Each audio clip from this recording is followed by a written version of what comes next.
നമസ്കാരം. പ്രൈം ഡിബേറ്റിലേക്ക് സ്വാഗതം. പശ്ചിമേഷ്യയിൽ സമാധാനം തിരിച്ചുവരുമെന്ന പ്രതീക്ഷ ലോകം പങ്കുവയ്ക്കാൻ തുടങ്ങിയ നിമിഷം തന്നെ വീണ്ടും മിസൈലുകൾ ആകാശം കീറിപ്പായുന്നു. അമേരിക്കയും ഇറാനും തമ്മിലുള്ള അധികാര പോരാട്ടം ഒരു രാജ്യത്തിന്റെ അതിർത്തിക്കുള്ളിലെ പ്രശ്നമല്ല, മുഴുവൻ മേഖലയെയും അഗ്നികുണ്ഡത്തിലേക്ക് തള്ളിവിടുന്ന അപകടകരമായ രാഷ്ട്രീയ ചൂതാട്ടമാണ്. ഒരു വശത്ത് അല്ലാഹുവിന്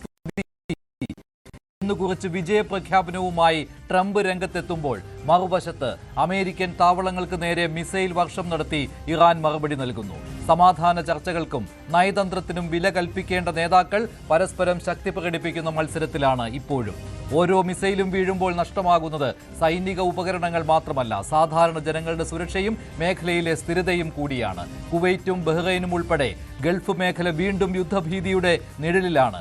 ഇറാനെതിരെ സൈനിക ശക്തി പ്രയോഗിച്ച് ലോകത്തിന് സന്ദേശം നൽകാൻ അമേരിക്ക ശ്രമിക്കുമ്പോൾ ആ ആക്രമണത്തിന്റെ ആഘാതം അനുഭവിക്കേണ്ടി വരുന്നത് മറ്റ് രാജ്യങ്ങൾക്കുമാണ്. ഇപ്പോഴിതാ അമേരിക്കൻ ആക്രമണത്തിൽ ഇന്ത്യക്ക് നഷ്ടമായത് 3 നാവികരെ. കപ്പലുകൾക്ക് നേരെയുണ്ടായ ആക്രമണത്തിൽ അമേരിക്കയെ നേരിട്ട് പ്രതിഷേധം അറിയിച്ച് ഇന്ത്യ രംഗത്തെത്തിയിരിക്കുകയാണ്. സൗഹൃദ രാഷ്ട്രമെന്ന നിലയിൽ അമേരിക്കയ്ക്ക് ഇന്ത്യ നൽകുന്ന സന്ദേശം വ്യക്തമാണ്. അന്താരാഷ്ട്ര കടൽപാതകളെ യുദ്ധഭൂമിയാക്കി മാറ്റാൻ ആരെയും അനുവദിക്കാനാവില്ല. കപ്പൽ ഉപരോധം ലംഘിച്ചുവെന്ന അമേരിക്കയുടെ വിശദീകരണം ഉണ്ടെങ്കിലും അന്താരാഷ്ട്ര വ്യാപാരത്തിന്റെയും നാവിക സുരക്ഷയുടെയും അടിസ്ഥാന തത്വങ്ങൾ ചോദ്യം ചെയ്യപ്പെടുന്ന സാഹചര്യമാണിത്. അമേരിക്കൻ എംബസിയിലെ ഉന്നത ഉദ്യോഗസ്ഥനെ വിളിച്ചുവരുത്തി പ്രതിഷേധം രേഖപ്പെടുത്തിയതിലൂടെ ഇന്ത്യ അസാധാരണമായ നയതന്ത്ര സന്ദേശമാണ് നൽകുന്നത്. ചരിത്രം പഠിപ്പിക്കുന്നത് ഒറ്റക്കാര്യമാണ്: യുദ്ധം തുടങ്ങാൻ 1 മിനിറ്റ് മതി, പക്ഷേ അതിന്റെ മുറിവുകൾ മായാൻ പല തലമുറകൾ വേണ്ടിവരും. പ്രൈം ഡിബേറ്റ് ചർച്ച ചെയ്യുന്നു. യുദ്ധക്കൊതി എന്ന് തീരും?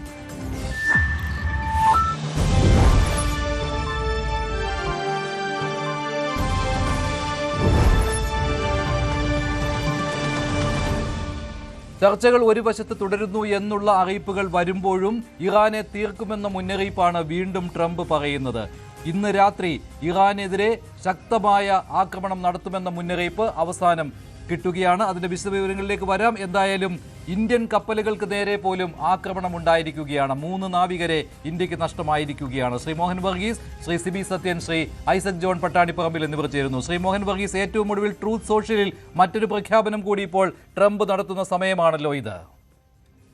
ശ്രീ മഞ്ജുഷ്, ട്രംപിന്റെ പ്രഖ്യാപനങ്ങൾ പലപ്പോഴും ഹരിച്ച് ഗുണിച്ച് കൂട്ടി കിഴിച്ചൊക്കെയാണ് എടുക്കുന്നത്.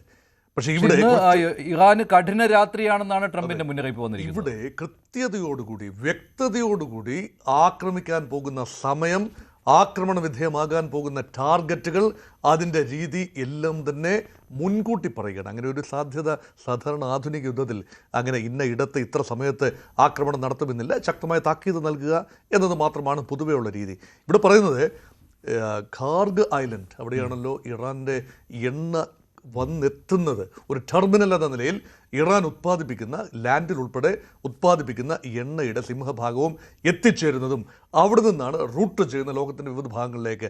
ഖാർഗ് ഐലൻഡ് ആക്രമിക്കുമെന്ന് മാത്രമല്ല, ഖാർഗ് ഐലൻഡ് പിടിച്ചെടുക്കും എന്നാണ് ആദ്യമായി ട്രംപ് പറഞ്ഞിരിക്കുന്നത്. ഇറാൻ്റെ എണ്ണ ഇൻസ്റ്റലേഷൻസ് പിടിച്ചെടുക്കാവുന്ന എല്ലാം തന്നെ പിടിച്ചെടുക്കും. അതാണ് ഒരു ഭീഷണി. അത് ഇന്ന് രാത്രി സംഭവിക്കും എന്ന രീതിയിലാണ് ട്രൂത്ത് സോഷ്യലിൽ ഡൊണാൾഡ് ട്രംപ് ഇപ്പോൾ പറഞ്ഞു വെച്ചിരിക്കുന്നത്. അതൊന്ന്. 2, ഇറാൻ്റെ എയർ ഡിഫൻസ് സംവിധാനം പൂർണ്ണമായി നഷ്ടപ്പെടുത്തു എന്നായിരുന്നു അമേരിക്കയുടെ ക്ലെയിം. അതില്ല എന്നത് ഇപ്പോൾ തെളിയുകയാണ്. അതുകൊണ്ട് അവശേഷിക്കുന്ന എയർ ഡിഫൻസ് സിസ്റ്റം പൂർണ്ണമായും തകർക്കും എന്നാണ് 2ാമത്തെ ഭീഷണി. 3ാമത്തേത് നാവിക കേപ്പബിലിറ്റി. ഇറാൻ്റെ കപ്പലുകൾ, ഇറാൻ്റെ ഗൺ ബോട്ടുകൾ എന്ന് വേണ്ട കടലിലുള്ള എല്ലാ ഇറാൻ്റെ ആസ്തികളും ആക്രമണ വിധേയമാകും എന്നത് മറ്റൊരു ഭീഷണി. ഇങ്ങനെയുള്ള അനവധി ഭീഷണി അടങ്ങുന്ന ട്രംപിന്റെ ട്രൂത്ത് സോഷ്യൽ, ഇതാണ് ട്രൂത്ത് സോഷ്യലിൽ ഏറ്റവും ഒടുവിൽ ട്രംപ് നൽകിയിരിക്കുന്ന മുന്നറിയിപ്പാണ് ഇത്. വെരി ഹാർഡ് ടു നൈറ്റ് എന്നാണ് പറഞ്ഞിരിക്കുന്നത്. കഠിന രാത്രിയായിരിക്കും ഇന്ന് ഇറാന് എന്നുള്ള മുന്നറിയിപ്പാണ് ട്രൂത്ത് സോഷ്യലിൽ ഡൊണാൾഡ് ട്രംപ് നൽകിയിരിക്കുന്നത്. ട്രംപിന്റെ പല പ്രഖ്യാപനങ്ങളും ട്രൂത്ത് സോഷ്യലിലൂടെ കണ്ടതാണ്. അതിൽ ഏറ്റവും ഒടുവിലത്തേതാണ് ഇപ്പോൾ വന്നിരിക്കുന്നത്. അതിൽ തന്ത്രപ്രധാന മേഖലകൾ, എണ്ണ ഉൽപ്പാദന കേന്ദ്രങ്ങളെല്ലാം പിടിച്ചെടുക്കുമെന്നും വൈകാതെ ഖാർഗ് ദ്വീപ് പിടിച്ചെടുക്കുമെന്നുമാണ് ട്രംപിന്റെ പ്രഖ്യാപനം. ഇറാനും അമേരിക്കയും വീണ്ടും നേർക്കുനേർ പോരാട്ടത്തിലാണ് ഇപ്പോൾ. അതേസമയത്ത് തന്നെ ഇറാൻ അമേരിക്കയുടെ സൈനിക താവളങ്ങളെ ആക്രമിച്ചു കൊണ്ടിരിക്കുകയാണ്. കുവൈറ്റിലും ബഹ്റൈനിലുമാണ് സൈനിക താവളങ്ങൾക്ക് നേരെ ആക്രമണം ഇറാൻ നടത്തിയിരിക്കുന്നത്. ഇതിനിടയിൽ ഉപരോധം ലംഘിച്ചു എന്ന് കാട്ടി ഇന്ത്യൻ കപ്പലുകൾക്ക് നേരെ പോലും ആക്രമണം ഉണ്ടാവുകയാണ്. ഹോർമുസ് പൂർണ്ണമായിട്ടും അടച്ചിരിക്കുകയാണ് ഇറാൻ. ശ്രീ മോഹൻ വർഗീസ്, ഇപ്പോൾ ഇടയ്ക്ക് ഒരു പ്രതീക്ഷയുണ്ടായിരുന്നു അവസാനിക്കാൻ പോകുന്നുവെന്ന്, പക്ഷേ ഇപ്പോൾ അത് കാണുന്നില്ലല്ലോ. പക്ഷേ ഒരേ സമയത്ത് തന്നെ ട്രംപ് പറയുന്നുണ്ട് ചർച്ചകൾ നന്നായി പുരോഗമിക്കുന്നുണ്ട് എന്ന്, അല്ലേ? അല്ല, അവിടെയാണ് ആശയക്കുഴപ്പം ഉണ്ടാകുന്നത്. ഒരേ സമയത്ത് തന്നെ ഈ ചർച്ചകൾ മുന്നോട്ട് പോകുന്നു എന്ന് പറയുന്നു, ചർച്ചകളിൽ പ്രതീക്ഷ ഉണ്ട് എന്ന് പറയുന്നു. അതേസമയം തന്നെ this is going to be an all out attack എന്ന് പറയുമ്പോൾ ട്രംപിന് അവിടെ ഒരു ക്ലാരിറ്റി കുറവുണ്ടോ എന്ന ന്യായമായ സംശയം ഉണ്ടാകാം. ഇമ്മീഡിയറ്റ് പ്രകോപനം എന്താണ്? 2 ദിവസം മുൻപ് ഒരു അപ്പാച്ചെ ഹെലികോപ്റ്റർ, താണ് പറക്കാൻ കഴിയുന്ന ഹെലികോപ്റ്ററാണ്. സാധാരണ ടാങ്കുകളെയൊക്കെ ആക്രമിക്കാൻ കഴിയുന്ന അമേരിക്കയുടെ അഭിമാനമാണ് അപ്പാച്ചെ ഹെലികോപ്റ്റർ. ഒരു അപ്പാച്ചെ ഹെലികോപ്റ്റർ ഇറാൻ ഒന്നുകിൽ ഷൂട്ട് ഡൗൺ ചെയ്തതാണ്, അല്ല എങ്കിൽ ഇറാൻ്റെ ഒരു ഡ്രോണുമായി കൊളൈഡ് ചെയ്ത് അപ്പാച്ചെ ഹെലികോപ്റ്റർ ഈ പേർഷ്യൻ ഉൾക്കടലിൽ പതിക്കുന്നു, പേർഷ്യൻ കടലിടുക്കിൽ പതിക്കുന്നു, ആ നാവികരെ രക്ഷപ്പെടുത്തുന്നു. അതാണ് ഇമ്മീഡിയറ്റ് പ്രൊവക്കേഷൻ എന്ന് വേണമെങ്കിൽ തോന്നാം. ഇസ്രയേലുമായുള്ള പോരാട്ടം, അങ്ങോട്ടും ഇങ്ങോട്ടും ഇസ്രയേലിനെ ആക്രമിക്കുന്നു, ഇസ്രയേൽ ആക്രമിക്കുന്നു, ഇതെല്ലാം 2 ദിവസം മുൻപ് കഴിഞ്ഞൊരു കാര്യമാണ്. അത് ഇപ്പോൾ ഇസ്രയേൽ ആക്രമിക്കരുത്, ഇറാനെ തൊട്ടുപോകരുത് എന്ന് കല്ലേ പിളർക്കുന്ന ശാസന ട്രംപ് നൽകിയതിന് ശേഷം അമേരിക്ക ഇറാൻ്റെ എല്ലാ തീരപ്രദേശങ്ങളിലേക്കും, അതായത് പേർഷ്യൻ ഗൾഫിന് അഭിമുഖമായി നിൽക്കുന്ന ഏതാണ്ട് എല്ലാ പ്രദേശത്തേക്കും ആക്രമണം വ്യാപിപ്പിക്കുകയാണ്. കാരണം അവിടെ നിന്നാണ് മിസൈൽ ലോഞ്ചേഴ്സ്, ഈ കടലിന് അഭിമുഖമായി മിസൈൽ ലോഞ്ചേഴ്സാണ് ഇവിടെ എല്ലാം ആക്രമിക്കുന്നു. അതാണ് കഴിഞ്ഞ 2 ദിവസം നടത്തിയ ആക്രമണങ്ങൾ. ഇപ്പോൾ ഇതാ ഒരു പടി കൂടി കടന്നുകൊണ്ട് പറയുന്നു, ഓയിൽ ഇൻസ്റ്റലേഷൻസ്, എണ്ണ ശുദ്ധീകരണ ശാലകൾ, എണ്ണപ്പാടങ്ങൾ, ഇൻഫ്രാസ്ട്രക്ചർ എല്ലാം തന്നെ തങ്ങളിതാ ടാർഗറ്റ് ചെയ്യാൻ പോകുന്നു. അങ്ങനെയെങ്കിൽ ഒരു നെഗോഷിയേറ്റിംഗ് ടേബിളിലേക്ക് ഇറാനെ അമേരിക്ക ഉദ്ദേശിക്കുന്ന രീതിയിൽ കൊണ്ടുവരണമെങ്കിൽ പരിപൂർണ ഡിസ്ട്രക്ഷൻ എന്ന ഒരു തന്ത്രം മാറ്റിപ്പിടിക്കലാണോ? ഇപ്പോൾ ഇതുവരെ ഉണ്ടായിരുന്ന ഒരു ലിമിറ്റഡ് ഒരു കൊയേർഷൻ, പരിമിതമായ ബലപ്രയോഗം, അത് പോരാ എന്ന് വരുന്നു. ഇറാൻ്റെ കേപ്പബിലിറ്റീസ് പൂർണ്ണമായി അവസാനിച്ചിട്ടില്ല. ഇറാൻ 18 കേന്ദ്രങ്ങളിലാണ്, അമേരിക്കയുടെ സേനാ താവളങ്ങളുള്ള 18 ഇടത്തേക്കാണ് കുവൈറ്റിലേക്ക് ആക്രമണം നടക്കുന്നു. ഇതിൽ മറ്റൊരു കാര്യം കൂടി പറഞ്ഞത്, വെനിസ്വേലയിൽ ഏത് രീതിയിലാണ് അമേരിക്ക അല്ലേ നിയന്ത്രണം നടത്തിയിരിക്കുന്നത്, അതേ രീതിയിൽ തന്നെ ആയിരിക്കും ഇറാന് മേലുള്ള അമേരിക്കയുടെ ആക്രമണം എന്നാണ് പറഞ്ഞിരിക്കുന്നത്. അതേ രീതിയിൽ പിടിച്ചെടുക്കുമെന്നുള്ള രീതിയിലാണ്, അതായത് ഓയിൽ ഇൻഫ്രാസ്ട്രക്ചർ പൂർണ്ണമായിട്ടും കൈപ്പിടിയിലാക്കുമെന്ന രീതിയിലാണ് ട്രംപിൻ്റെ ട്രൂത്ത് സോഷ്യലിലെ ഏറ്റവും ഒടുവിലത്തെ പ്രതികരണം വന്നിരിക്കുന്നത്. പക്ഷേ ട്രംപ് പലപ്പോഴും ഇത്തരത്തിലുള്ള മുന്നറിയിപ്പുകൾ നൽകുന്നതാണ്, പക്ഷേ ഇറാൻ്റെ ശക്തമായ തിരിച്ചടികൾ ഉണ്ടാവുകയും ചെയ്യുന്നുണ്ടല്ലോ. ശ്രീ ഐസക് ജോൺ പട്ടാണിപ്പറമ്പിൽ, എങ്ങനെയാണ് ഗൾഫിലിരുന്നു കൊണ്ട് ഇതിനെ വിലയിരുത്താൻ കഴിയുന്നത്? ഒരു പ്രതീക്ഷ ഉണ്ടായിരുന്നതാണല്ലോ, ഇത് അവസാനിക്കാൻ പോകുന്നു, ഹോർമുസ് ചിലപ്പോൾ ജൂലൈ അവസാനത്തോടു കൂടി തുറക്കുമെന്ന രീതിയിലുള്ള റിപ്പോർട്ടുകൾ കൂടി വന്നതാണ്. പക്ഷേ ഇപ്പോൾ പൂർണ്ണമായിട്ടും അടച്ചു കഴിഞ്ഞല്ലോ. മജേഷ്, പ്രതീക്ഷയ്ക്ക് ഇപ്പോഴും മങ്ങലേറ്റിട്ടില്ല. കാരണം ഇവർ ഈ രാജ്യങ്ങൾ തമ്മിൽ അതിൻ്റെ ഒരു സീസ്ഫയറിൻ്റെ ഒരു ബേസിക് കാര്യങ്ങളിൽ അവർ ഒരു തരത്തിലുള്ള ഒരു എഗ്രിമെൻ്റ് എത്തിയിട്ടുണ്ട്. പിന്നീടുള്ളത് രണ്ടുപേരും ഹോൾഡ് ചെയ്ത് നോക്കുക, പരസ്പരം അവരുടെ ക്ഷമ എത്രമാത്രം അവരെ കോഴ്സ് ചെയ്യാൻ അതിനുവേണ്ടി ഹോൾഡ് ചെയ്യുകയായിരുന്നു. അപ്പോഴാണ് ഈ ലേറ്റസ്റ്റ് ആയിട്ടുള്ള ഈ പ്രൊവക്കേഷൻ ഉണ്ടായത്. അത് പിന്നെ ഇപ്പോൾ ഈ അപ്പാഷ് ഹെലികോപ്റ്ററിൻ്റെ അതുമായിട്ട് ബന്ധപ്പെട്ടുള്ളതാണ് ഇമ്മീഡിയറ്റ് പ്രൊവക്കേഷൻ. പക്ഷേ എങ്കിലും ഒരു കാര്യം വളരെ സുവ്യക്തമാണ്, 2 കൂട്ടർക്കും വീണ്ടും ഒരു ഫുൾ സ്കെയിൽ, ഒരു റീജിയണൽ ഓപ്പൺ ഫുൾ സ്കെയിൽ വാർ, ഫുൾ ഫ്ലഡ് വാറിലേക്ക് പോകാൻ ഇറാനും താല്പര്യമില്ല, USA ഒട്ടും താല്പര്യമില്ല. കാരണം അവർക്ക് ഇത് എങ്കിലും ഇവിടെ ശാശ്വതമായിട്ടുള്ള ഒരു സീസ്ഫയർ അതും സാധ്യമല്ല. ഇത് ഇപ്പം നടക്കുന്ന ടിറ്റ് ഫോർ ടാറ്റ് ആണ്. അപ്പോൾ ഇറാൻ അവരുടെ അപ്പാഷ് ഹെലികോപ്റ്റർ തകർത്തു എന്ന് അവർ അനുമാനിക്കുന്നു, അതിന് തിരിച്ചടി കൊടുക്കുകയാണ്. അപ്പോൾ പിന്നെ ഗൾഫ് രാജ്യങ്ങളിൽ നിന്ന്, കുവൈറ്റിൽ നിന്നും ബഹ്റൈനിൽ നിന്നും ഒക്കെ US മിസൈലുകളോ അല്ലെങ്കിൽ വേറെ US വിമാനങ്ങളോ യുദ്ധവിമാനങ്ങളോ അവിടെ നിന്ന് ഉയർന്നിട്ടുണ്ടെങ്കിൽ, ഇറാനെതിരെ അറ്റാക്ക് ഉണ്ടെങ്കിൽ അതിനുവേണ്ടിയുള്ള ആ ബേസിലാണ്. ഇപ്പം എന്താണ്, കഴിഞ്ഞ ഒരു 1.5 മാസമായിട്ട് UAEക്കെതിരെ അവർ ശബ്ദം ഉയർത്തുന്നില്ലല്ലോ, ഒരു അറ്റാക്കും ഇല്ല. കാരണം അവിടെ UAEയുടെ ഒരു ഇപ്പോഴത്തെ ഒരു അവസ്ഥയിൽ UAE അമേരിക്കയുമായിട്ടുള്ള ധാരണയുണ്ട്, ഇവരുടെ ബേസുകൾ ഇങ്ങനെ ഇപ്പം ഉപയോഗിക്കുന്നില്ല, ഇറാനെ അറ്റാക്ക് ചെയ്യാൻ ഉപയോഗിക്കാത്തതുകൊണ്ടാണ് ഇവിടെ ഞങ്ങൾക്ക് വളരെ സമാധാനപരമായിട്ട് ഇപ്പോൾ പോയിക്കൊണ്ടിരിക്കുകയാണ് UAE സംബന്ധിച്ചോണം. അപ്പോൾ ഇവിടെ ബേസിക് ആയിട്ടുള്ള കാര്യം എന്ന് പറഞ്ഞു കഴിഞ്ഞാൽ, ഇത് ശാശ്വതമായിട്ടുള്ള ഒരു സീസ് ഫയർ ഒരിക്കലും സാധ്യമല്ല. ഇത് പക്ഷേ ഒരു കൺട്രോൾ, ഇപ്പോഴത്തെ നടക്കുന്ന ഒരു എസ്കലേഷൻ ആണെങ്കിൽ തന്നെയും ഒരു പരിധി വരെ ഒരു കൺട്രോൾഡ് ആണ്. ഈ കൺട്രോൾഡ് എസ്കലേഷൻ അപ്പുറം പോയി കഴിഞ്ഞാലാണ് ഫുൾ സ്കെയിൽ വാറായിട്ടോ അല്ലെങ്കിൽ ഫുൾ ഫ്ലെജ്ഡ് വാറായിട്ടോ മാറാവുന്നത്. ഇപ്പോൾ 2 കൂട്ടരും അത് ആഗ്രഹിക്കാത്തതുകൊണ്ട് ഇത് ഒരു വാർ ഓഫ് അട്രീഷൻ പോലെ ടിറ്റ് ഫോർ ടാറ്റ് ഇത് നടന്നുകൊണ്ടിരിക്കും. എങ്കിലും ഒരു ഇപ്പം ട്രംപിന്റെ ട്രൂത്ത് സോഷ്യൽ എന്ന് പറഞ്ഞാൽ അദ്ദേഹം പലപ്പോഴും പല കാര്യങ്ങളും പറഞ്ഞിട്ടുണ്ട്. അതൊന്നും എപ്പോഴും ഓരോ നിമിഷവും മെർക്കുറി ടെമ്പറമെന്റ് ആണ് അദ്ദേഹത്തിന്റെ അഭിപ്രായങ്ങൾക്ക് ഓരോ നിമിഷവും മാറാം. മെർക്കുറിയുടെ ഇത് മാറുന്ന പോലെ അങ്ങോട്ടും ഇങ്ങോട്ടും മാറിക്കൊണ്ടിരിക്കാം. അപ്പൊ അതിനെ നമ്മൾ കൂടുതൽ എടുക്കേണ്ട, കഴിയുന്നത് ഇറാനെ കൂടുതൽ ഭീഷണിപ്പെടുത്തി അതിനെ കൂടുതൽ പ്രഷർ ചെലുത്തി കൊണ്ടുകൊടുക്കാനാണെങ്കിൽ ഇറാൻ സമ്മതിക്കത്തുമില്ല. അപ്പോൾ ആ ടാക്ടിക്സ് പല പ്രാവശ്യം ട്രംപ് പ്രയോഗിച്ചിട്ടുള്ളതാണ്. അതിൽ പരാജയപ്പെട്ടിട്ടുണ്ട്. അദ്ദേഹത്തിന്റെ ആദ്യത്തെ നിശ്ചയിച്ചതുപോലെ ഇറാനെ നിഷ്പ്രയാസം ഒരു കേക്ക് വാക്ക് പോലെ ഇറാനെ കടന്ന് ഓടാവുന്നൊക്കെയുള്ള ഒരു കണക്കൂട്ടലുണ്ടായിരുന്നു. അത് നടന്നിട്ടില്ല. മാത്രമല്ല, ഇറാൻ പ്രതീക്ഷിക്കുന്നത് ബൂട്ട്സ് ഓൺ സോയിൽ, അവരുടെ അവിടെ വന്നു കഴിഞ്ഞാൽ അത് അവരുടെ പിന്നീടുള്ള മേൽക്കോമി അവർക്കാണെന്ന് ഉള്ള പൂർണ്ണ ഉത്തമ ബോധ്യമുണ്ട് ഇറാൻ. അത് ആത്മവിശ്വാസത്തിലാണ് അവർ നിൽക്കുന്നത്. അതുകൊണ്ട് വെനിസ്വേലയിൽ നടന്ന പോലെ ഒരു സംഭവം ഒന്നും അവിടെ നടക്കാൻ പോകുന്നില്ല. കാരണം US അതിൻ്റെ പരമാവധി ശക്തി US ഇസ്രായേലും കൂടെ ഇറാനെതിരെ നോക്കിയിട്ട് പോലും അവരെ നിർവീര്യമാക്കാൻ ഒരു പരിധിവരെ നിർവീര്യമാക്കാൻ കഴിഞ്ഞു. അവരെ കീഴടക്കാൻ കഴിഞ്ഞിട്ടില്ല. അവരുടെ പ്രഹരശക്തി ഇപ്പോഴും ഒരു 50% ഇപ്പോഴും ഉണ്ട് എന്നുള്ള ഒരു അനുമാനത്തിലാണ് ഇവിടുത്തെ നയതന്ത്ര വിദഗ്ധരും മിലിറ്ററി എക്സ്പേർട്സും ആ രീതിയിലാണ് കാണുന്നത്. അതുകൊണ്ട് ഇത് എനിക്ക് തോന്നുന്നത്, എൻ്റെ അഭിപ്രായത്തിൽ ഇത് ഒരു വലിയൊരു ഫുൾ സ്കെയിൽ ഒരു വലിയൊരു എസ്കലേഷനിലേക്ക് നീണ്ടു നിൽക്കുന്ന എസ്കലേഷന് പോകാൻ സാധ്യതയില്ല. അതിന് പകരമായിട്ട് ഈ 1-2 ദിവസം കൊണ്ട് ഒരു കൺട്രോൾഡ് എസ്കലേഷനിൽ പോയിട്ട് വീണ്ടും അത് ഡീഎസ്കലേറ്റ് ചെയ്യാനായിട്ടുള്ള സാധ്യതയുണ്ടെന്നാണ് എൻ്റെ ഒരു വിലയിരുത്തൽ. ശരി, ശ്രീ സിബി സത്യൻ, ഇതിനു മുൻപ് ട്രൂത്ത് സോഷ്യൽ അദ്ദേഹം അല്ലാഹുവിന് സ്തുതി എന്ന് കുറിച്ചുകൊണ്ട് പറഞ്ഞത് ഉപരോധം വലിയ വിജയമായി എന്നാണ്, ഇറാന് മേലുള്ള ഉപരോധം വലിയ വിജയമായി എന്നാണ്. പക്ഷേ ഇത് ഈ വിടുവായുത്തം എന്ന രീതിയിലല്ലേ ഇപ്പോൾ പറയുവാൻ കഴിയുകയുള്ളൂ. അടുത്ത ട്രൂത്ത് സോഷ്യലിലെ അടുത്ത സന്ദേശം വന്നിരിക്കുന്നതും ഇന്ന് രാത്രി വലിയൊരു ആക്രമണം നടത്തുമെന്ന രീതിയിലാണ്. പക്ഷേ ഇപ്പോൾ ആ രീതിയിലേക്ക് കൊണ്ടുപോകുവാനായിട്ട് അമേരിക്കയ്ക്ക് കഴിയുമോ, അല്ലെങ്കിൽ അമേരിക്ക അതിന് ശ്രമിക്കുമോ?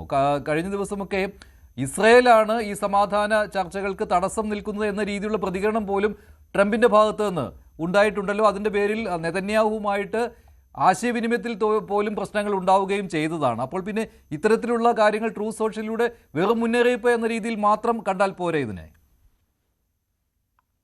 മഞ്ജുഷേ, ഒരുപക്ഷെ ലോകത്തെ ഏറ്റവും കൂടുതൽ സൈക്യാട്രിക് പ്രശ്നങ്ങളുള്ള ഒരു മനുഷ്യൻ ലോകത്തിലെ ഏറ്റവും ശക്തമായ ഒരു രാജ്യത്തെ നയിക്കുമ്പോഴുണ്ടാകുന്ന അടിസ്ഥാനപരമായ കുറേയേറെ പ്രശ്നങ്ങളാണ് നമ്മളിപ്പോൾ കണ്ടുകൊണ്ടിരിക്കുന്നത്.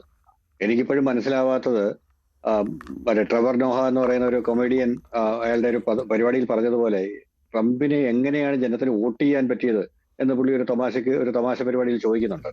അപ്പം ഇദ്ദേഹം കാലങ്ങളായിട്ട് ഇങ്ങനെയുള്ള ഒരാളാണ്, ഇദ്ദേഹം ഇനി ഇങ്ങനെ തന്നെയായിരിക്കും. ഇദ്ദേഹത്തിന് എന്തുകൊണ്ടാണ് ഈ ജനതയ്ക്ക് വോട്ട് ചെയ്യാൻ തോന്നിയത്, അല്ലെങ്കിൽ അങ്ങനെ വോട്ട് ചെയ്ത ആൾക്കാർക്ക് എന്ത് മാനസികാവസ്ഥയാണുള്ളത് എന്ന് ചോദിക്കുന്ന ഒരു ചോദ്യമുണ്ട്. എന്ന് പറഞ്ഞതുപോലെ ഇത്രയേറെ പ്രതിസന്ധികളുള്ള ഈ മനുഷ്യൻ ലോകത്തിലെ ഏറ്റവും ശക്തമായ രാജ്യത്തിന്റെ ഭരണാധികാരിയാവുക, ലോകത്തെ ഏറ്റവും ശക്തമായ ആയുധപ്പരയുടെ കയ്യാളാവുക എന്നൊക്കെ പറയുന്നത് അതിമാരകമായ പ്രശ്നമാണ്. പക്ഷെ നമ്മൾ ഒരു കാര്യം അടുത്ത കാലത്തായിട്ട് ഞാൻ കുറച്ചധികം വാർത്തകൾ വായിക്കുന്നത് ഇതുമായി ബന്ധപ്പെട്ട സ്റ്റോക്ക് മാർക്കറ്റ് മാനിപ്പുലേഷനെ കുറിച്ചിട്ടാണ്. അതായത് ഇത് ഇറാൻ അമേരിക്ക വാർ, ഹോർമൂസ് സ്ട്രൈറ്റിൽ നടക്കുന്ന ഈ വാർ എന്ന് പറയുന്നത് ബേസിക്കലി നമ്മളൊക്കെ കാണുന്നത് പോലെ വെറും ഒരു ഓയിൽ അസറ്റിന് വേണ്ടിയിട്ടുള്ള വാർ മാത്രമല്ല. അതിന് പിന്നിൽ ഒരുപാട് മാനിപ്പുലേഷൻ, സ്റ്റോക്ക് മാർക്കറ്റ് മാനിപ്പുലേഷൻ നടക്കുന്നു എന്നാണ് ഒരുപാട് മാധ്യമങ്ങൾ റിപ്പോർട്ട് ചെയ്യുന്നത്. അമേരിക്ക അതിനെക്കുറിച്ച് അന്വേഷിക്കുന്നുണ്ടെന്ന് പറയുന്നുണ്ട്. പക്ഷെ ഇത് വളരെ കൃത്യമായിട്ടുള്ള വിവരങ്ങളൊന്നും കിട്ടിയിട്ടില്ല. പക്ഷെ ഒരു കാര്യം വളരെ കൃത്യമാണ്, ഈ ട്രൂത്ത് സോഷ്യൽ എന്ന് പറയുന്ന മാധ്യമത്തിലൂടെ, തന്റെ സ്വന്തം മാധ്യമത്തിലൂടെ ട്രംപ് ഓരോ അനൗൺസ്മെന്റ് നടത്തുന്നതിന് തൊട്ടു മുമ്പായിട്ട് അമേരിക്കൻ സ്റ്റോക്ക് മാർക്കറ്റിലും അമേരിക്കൻ ഫ്യൂച്ചേഴ്സിലും അങ്ങനെയുള്ള എല്ലാ കോൺട്രാക്റ്റുകളിലും ബില്യൺ കണക്കിന് ഡോളറിന്റെ ഇടപാടുകൾ നടക്കുന്നു. ഈ ബില്യൺ കണക്കിന് ഡോളറിന്റെ ഇടപാടുകൾ നടക്കുക, ഇതനുസരിച്ച് ഓയിലിന്റെ പ്രൈസ് മാരകമായി വ്യത്യാസം വരികയും ചെയ്ത ശേഷമാണ് ഈ പറഞ്ഞതുപോലെ ഷോർട്ട് സെല്ലിങ്ങിനുള്ള അവസരം കൊടുക്കുന്നു, വൻതോതിൽ കോൺട്രാക്റ്റുകൾ വിറ്റഴിക്കപ്പെടുന്നു, ട്രേഡേഴ്സ് കോടിക്കണക്കിന് ബില്യൺ കണക്കിന് ഡോളറിന്റെ ലാഭം ഉണ്ടാക്കുന്നു. ഇങ്ങനൊരു പരിപാടി സ്ഥിരമായിട്ട് ഇതിന്റെ പിന്നിൽ നടക്കുന്നുണ്ട്.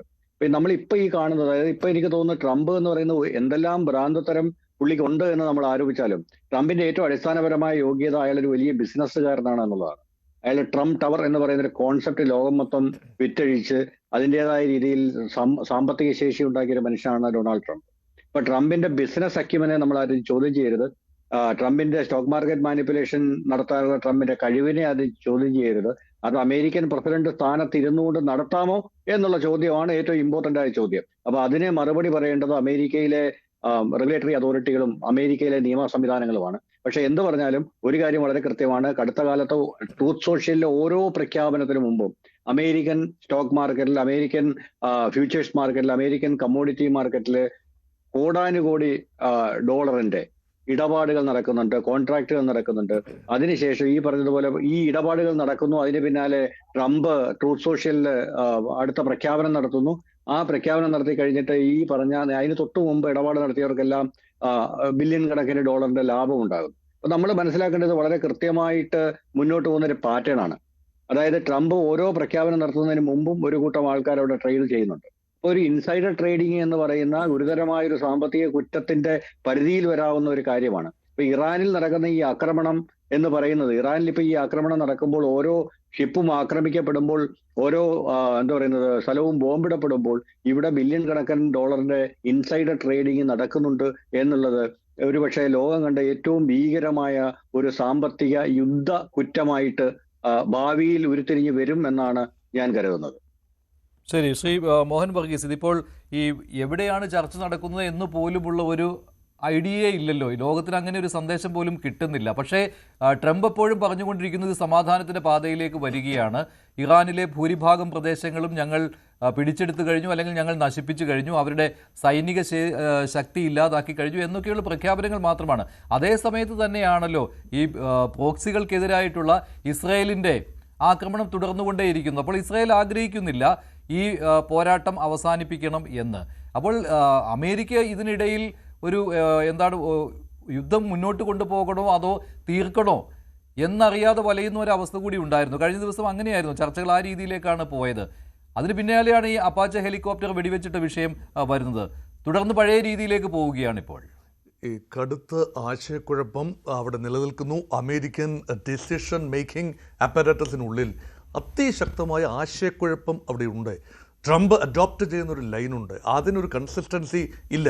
അതുകൊണ്ടാണ് ഒരു നിമിഷം എസ്കലേഷൻ മോഡിലേക്ക് പോകുന്നു എന്ന് തോന്നാം, അടുത്ത നിമിഷം ഡി എസ്കലേഷനാണ്. അതിൻ്റെ മറവിൽ നിന്നുകൊണ്ട് കോടികൾ കിലുങ്ങുന്ന ബിസിനസ് സാമ്രാജ്യങ്ങളാണ്. അതാണ് ഇൻസൈഡർ ട്രേഡിങ്ങിൻ്റെ പോസിബിലിറ്റീസിനെ കുറിച്ച് ശ്രീ സിബി സത്യൻ പറഞ്ഞത് ആ ഒരു രീതിയിലാണ്.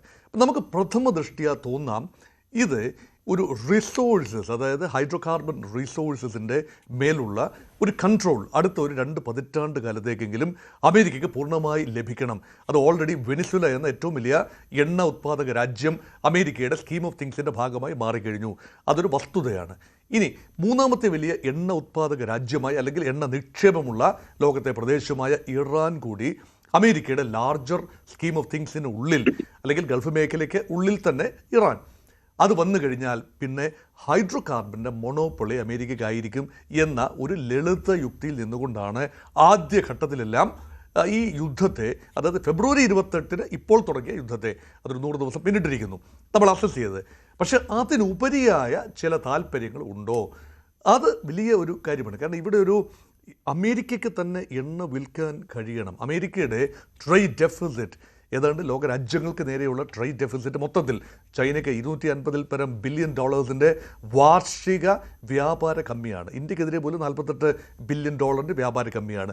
അത് നികത്താൻ വേണ്ടിയുള്ള ട്രംപിൻ്റെ മാത്രം ചില ശ്രമങ്ങൾ, അതിനൊരു മാക്രോ എക്കണോമിക് സെൻസ് ഉണ്ടോ, ഒരു ട്രേഡിംഗ് സെൻസ് ഉണ്ടോ എന്നത് മറ്റൊരു കാര്യമാണ്. അതിനുവേണ്ടി നടത്തുന്ന ഒരു കാര്യമാണ് ഇത്. അതുകൊണ്ട് അമേരിക്കയ്ക്ക് വിൽക്കാനുള്ളത് 2 കാര്യങ്ങളാണ് പ്രധാനമായും. ഒന്ന്, ആയുധങ്ങളാണ്. അത് സംഘർഷം ഉണ്ടെങ്കിൽ മാത്രമേ ഇൻസെക്യൂരിറ്റി ഉള്ളൂ. ഇൻസെക്യൂരിറ്റി ഉണ്ടെങ്കിൽ മാത്രമേ അമേരിക്കൻ ആയുധങ്ങൾ വിറ്റഴിക്കാൻ ഒക്കൂ. അതൊന്ന്. 2, അമേരിക്കയ്ക്കുള്ളത് എണ്ണയാണ്. ലോകത്ത് നിലവിൽ ഏറ്റവും അധികം എണ്ണ ഉത്പാദിപ്പിക്കുന്ന രാജ്യം ഷെയിലിൻ്റെ രൂപത്തിലും അല്ലെങ്കിൽ ഈ പറയുന്ന ക്രൂഡ് ഓയിലിൻ്റെ രൂപത്തിലും ഉത്പാദിപ്പിക്കുന്ന രാജ്യം അമേരിക്കയാണ്. പക്ഷേ ലോജിസ്റ്റിക്കൽ ഒരു കൺസേൺ ഉള്ളതുകൊണ്ട് അവിടുന്ന് ലോകത്തിൻ്റെ എല്ലാ എണ്ണ ഉപഭോഗ മേഖലയിലേക്കും എണ്ണ എത്താൻ ബുദ്ധിമുട്ടാണ്. കുറച്ചുകൂടി സെൻട്രലി പൊസിഷൻഡാണ്. ഈ ഉപഭോഗ മാർക്കറ്റുകളിൽ നിന്നും വളരെ അകലം കുറവുള്ള സ്ഥലമാണ് പേർഷ്യൻ ഗൾഫ്. അതുകൊണ്ട് പേർഷ്യൻ ഗൾഫിലെ ബ്ലോക്കേഡ് പരമാവധി ദിവസം നീണ്ടു നിന്നാൽ അത് അമേരിക്കൻ എണ്ണയ്ക്ക്, അമേരിക്കൻ വിൽപ്പനയ്ക്ക് നന്നാവും എന്ന ഒരു ചിന്ത, അതാണ് ഒരു വശം എന്നുള്ളത്. പക്ഷേ അത് കടന്നു പോയിരിക്കുന്നു എന്നാണ് ഒരുപക്ഷെ ഈ മാറി വരുന്നൊരു ചിന്ത. ഗൾഫ് രാജ്യങ്ങളെ എത്രത്തോളം അമേരിക്ക പൂർണ്ണമായി ഭാവിയിൽ വിശ്വസിക്കും, അതുകൊണ്ട് ഈ ഒപെക് മേഖലയുടെ ഒക്കെ അല്ലെങ്കിൽ പ്രത്യേകിച്ച് വെസ്റ്റ് ഏഷ്യൻ റീജിയൻ ആ രീതിയിൽ സ്റ്റെബിലൈസ് ചെയ്ത് വളരെയധികം മുന്നോട്ട് പോകണമെന്ന് ഒരുപക്ഷെ അമേരിക്ക ആഗ്രഹിക്കില്ല. ഇപ്പോഴത്തെ ചിന്തയാണ് വിൻ വിൻ സിറ്റുവേഷൻ. അമേരിക്ക ഏറെ തുക മുടക്കുന്നവിടെ ഗൾഫ് രാജ്യങ്ങളിലെ രാജാക്കന്മാരെ അല്ലെങ്കിൽ ഈ പൊളിറ്റിക്കൽ എസ്റ്റാബ്ലിഷ്മെൻറ്റിനെ കൂടെ നിർത്തുന്നു. ജനങ്ങൾ ഒരുപക്ഷെ ലേശം മാറി ചിന്തിച്ചേക്കാം. അങ്ങനെ എല്ലാം സുഖം, അമേരിക്കൻ താവളങ്ങൾ അവിടെയുണ്ട്. നാളുകളിൽ അത് സുഗമമാകണമെന്നില്ല. അപ്പോൾ അമേരിക്കൻ ഇൻ്റലിജൻസിൻ്റെ ഒരു കണക്കൂട്ടലനുസരിച്ച് അത്ര സുഗമമല്ല കാര്യങ്ങൾ. നാളെ മാറി ചിന്തിച്ചേക്കാം. ഇപ്പോൾ തന്നെ UAE ലേശം മാറി ചിന്തിക്കുന്നു. അമേരിക്കയുടെ ഓർബിറ്റിൽ തന്നെയാണ് UAE. പക്ഷേ അത് ഡോളർ ടേംസിൽ കച്ചവടം നടത്തേണ്ട, ഇന്ത്യയും UAEയും തമ്മിലുള്ള കച്ചവടം ഉൾപ്പെടെ റുപ്പി അല്ലെങ്കിൽ ദിറാംസ് ടേംസിൽ നടത്താം എന്ന UAE തീരുമാനം സൗദി ഉൾപ്പെടെ രാജ്യങ്ങൾ കൂടി അംഗീകരിച്ചാൽ എന്താണ് സംഭവം? American dollar will not be considered as a global currency. ആ രീതിയിൽ നോക്കുമ്പോൾ ആ ഒരു സാഹചര്യം അമേരിക്ക ആഗ്രഹിക്കുന്നില്ല. അതുകൊണ്ടൊരു വലിയ ബാലൻസിങ് ആക്ട് ഉണ്ടാവണം. അമേരിക്കൻ ഡീപ് സ്റ്റേറ്റിനെ സംബന്ധിച്ചിടത്തോളം ഡൊണാൾഡ് ട്രംപിനെ വെച്ചുകൊണ്ട് മുൻനിർത്തിക്കൊണ്ട്, ഈ ട്രംപിൻ്റെ ഭ്രാന്താണ്, ശരിയാണ്, സൈക്കോളജിക്കൽ ട്രീറ്റ്മെൻറ്റ് ആവശ്യമുള്ളൊരു വ്യക്തി തന്നെയാണ് ട്രംപ്, അത് സംശയമൊന്നുമില്ല. ശ്രീ CB സത്യൻ പറയുന്നത് 100% ഞാനും എഗ്രി ചെയ്യുന്നൊരു കാര്യമാണ്. അപ്പോൾ അദ്ദേഹത്തിൻ്റെ ഒരു മെൻ്റൽ സ്റ്റേച്ചർ അതിൻ്റെ ആനുകൂല്യത്തിൽ അദ്ദേഹം ചെയ്യുന്നതല്ലേ എന്ന രീതിയിൽ അദ്ദേഹത്തെ കൊണ്ട് കുട്ടിക്കുറകനെ കൊണ്ട് ചൂടുചോറ് വാരിപ്പിക്കുകയാണ് എന്ന് ചിന്തിക്കുന്നവരുടെ എണ്ണം കൂടുന്നുണ്ട്. ആത്യന്തികമായി അമേരിക്ക ഒരു സ്ലൈഡിൻ്റെ ഒരു പീക്കിൽ നിന്നും ചെറുതായി പടിയിറക്കത്തിൻ്റെ സ്റ്റേജാണ്. അവിടെ പിടിച്ചു നിർത്തണമെങ്കിൽ ഒരു വലിയ കാറ്റക്ലിസ്മിക് ചേഞ്ചസ് ഉണ്ടാകണം. അതാണോ ഇപ്പോൾ ലോകത്ത് ഈ രൂപത്തിൽ സംഭവിച്ചുകൊണ്ടിരിക്കുന്ന ട്രംപ് ഇന്ത്യക്കും ഇതിന്റെ ദുരിതം നേരിട്ട് ബാധിക്കുന്ന ഒരു അവസ്ഥയിലേക്ക് എത്തിയിട്ടുണ്ട് അല്ലേ? ഇപ്പോൾ ഇന്ത്യൻ കപ്പലുകൾക്ക് നേരെ പോലും അസംസ്കൃത എണ്ണയുമായി വരികയായിരുന്നു ഇന്ത്യൻ കപ്പലുകൾക്ക് നേരെയുള്ള ആക്രമണം വരുന്നു. അതിലുണ്ടായിരുന്ന 3 നാവികർ കൊല്ലപ്പെടുന്നു. അതിൽ അമേരിക്കയെ ഇന്ത്യ അസംതൃപ്തി അറിയിക്കുകയും ചെയ്തിട്ടുണ്ട്, ആശങ്ക രേഖപ്പെടുത്തുകയും ചെയ്തിട്ടുണ്ട്. ഇന്ത്യയുടെ പ്രതികരണം ഈ രീതിയിൽ മതിയോ ശ്രീ മോഹൻ വർഗീസ്? ഇതിപ്പോൾ വരും ദിവസങ്ങളിലോ, കാരണം അവിടെ ഉപരോധം ഏർപ്പെടുത്തിയിരിക്കുന്നത് അമേരിക്കയാണ്. ഇപ്പോൾ ഇറാൻ ഹോർമുസ് അടച്ചു എന്ന് വെച്ച് അവിടെ ഇന്ത്യൻ കപ്പലുകൾക്ക് നേരെ ഒരു തരത്തിലുള്ള ഭീഷണിയും ഉണ്ടായിരുന്നില്ല അല്ലേ? അവിടെ കടത്തിവിട്ടുകൊണ്ടിരുന്നതാണ്. പക്ഷേ ഇപ്പോൾ അമേരിക്കയുടെ ഉപരോധത്തിലാണ്, ഉപരോധം ലംഘിച്ചു എന്ന് പറഞ്ഞുകൊണ്ട് ഇന്ത്യൻ കപ്പലുകൾക്ക് നേരെ ആക്രമണം ഉണ്ടായിരിക്കുന്നത്.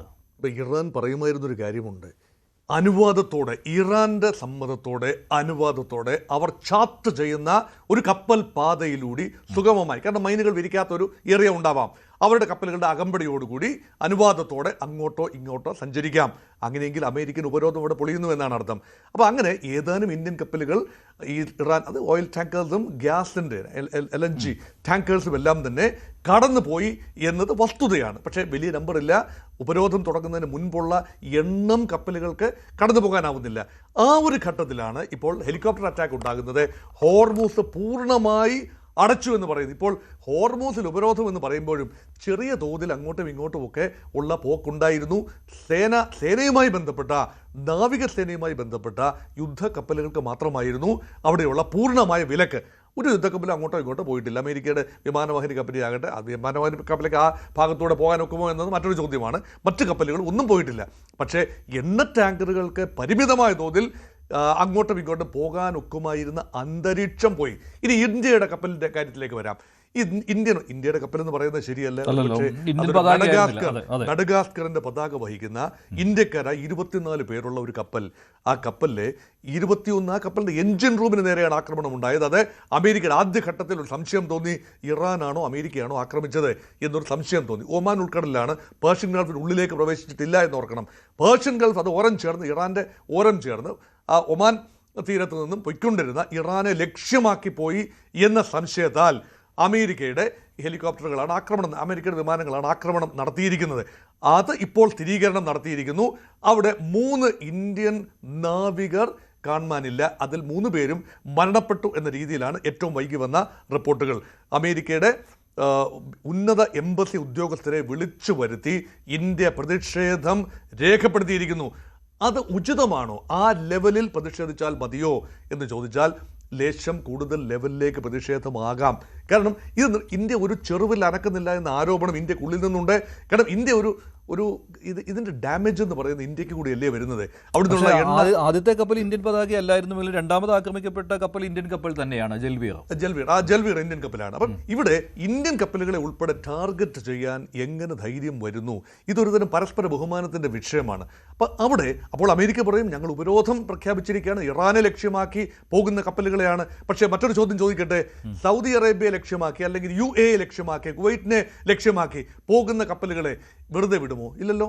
അപ്പോൾ ഉപരോധം പൂർണ്ണമാകണമെങ്കിൽ ഒരു കപ്പൽ ഗതാഗതവും അവിടെ നടക്കരുത്. ഒന്നുകിൽ ഇറാൻ ആക്രമിക്കും, അല്ല എങ്കിൽ അമേരിക്ക ആക്രമിക്കും. ആ രീതിയിലാണ് ഇപ്പോൾ പൂർണ്ണമായി പൂർണ്ണമായി ഹോർമൂസിൻ്റെ വാതിലുകൾ അടഞ്ഞു കിടക്കുന്നു. ഒരു പക്ഷേ ഇനി എസ്കലേഷൻ അടുത്ത ലെവലിലേക്ക് പോയാൽ ഇന്ന് രാത്രി ഉദ്ദേശിക്കുന്ന പോലെ അങ്ങനെയൊന്നും സംഭവിക്കുമെന്ന് ഞാൻ കരുതുന്നില്ല. കാരണം ട്രംപ് പറയുന്നത് ഇപ്പം കുറുപ്പിൻ്റെ ഉറപ്പ് പോലെയാണ് ട്രംപിൻ്റെ ഉറപ്പുകളും വാക്കുകളും ഒക്കെ. അത് പഴയ ചാക്കിന് സമാനമാണ്. ഇതുവരെയുള്ള കാര്യങ്ങൾ നോക്കിയാൽ ട്രംപ് പറയുന്നതല്ലാതെ ആ രീതിയിലൊന്നും പ്രവർത്തിച്ച് കാണുന്നില്ല. പക്ഷേ ഉടൻ സമാധാന കരാറിൽ ഒപ്പുവെക്കണം എന്നുള്ള ആവശ്യവും ഡൊണാൾഡ് ട്രംപ് കഴിഞ്ഞ ദിവസം ഉന്നയിച്ചിരുന്നു അല്ലേ? ആദ്യമായിട്ടല്ലോ, പലതവണയും അത് ആവർത്തിച്ചുകൊണ്ടിരിക്കുകയാണ്.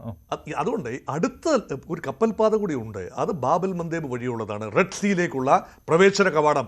ഹൂതികൾ കൂടി ആക്റ്റീവായി രംഗത്ത് വന്നാൽ ബാബൽ മന്ദേബിലൂടെ അറബിക്കടലിൽ നിന്നും ബാബ് എൽ മന്ദേബ് കടന്ന് ചെങ്കടലേക്ക് പ്രവേശിക്കുകയും അതുവഴി സൗദി അറേബ്യയുടെ എണ്ണ ഉൾപ്പെടെ ശേഖരിച്ചുകൊണ്ട് സൂയസ് കനാൽ വഴി മധ്യധരണ്യാഴിയിലേക്ക് മെഡിറ്ററേനിയനിലേക്ക് പ്രവേശിച്ച് ഓപ്പൺ ഓഷ്യനിലേക്കൊക്കെ യൂറോപ്പിലേക്കുമൊക്കെയുള്ള എണ്ണ മറ്റ് കാര്യങ്ങൾ കടത്ത് അതുകൂടി അഫക്റ്റഡ് ആയാൽ ലോക സമ്പദ് വ്യവസ്ഥ വല്ലാതെ കലുഷിതമാകും, സംശയമില്ല. ആ ഘട്ടത്തിലേക്ക് എത്തിച്ച് നിർത്താനാവും ഇറാൻ ആഗ്രഹിക്കുക.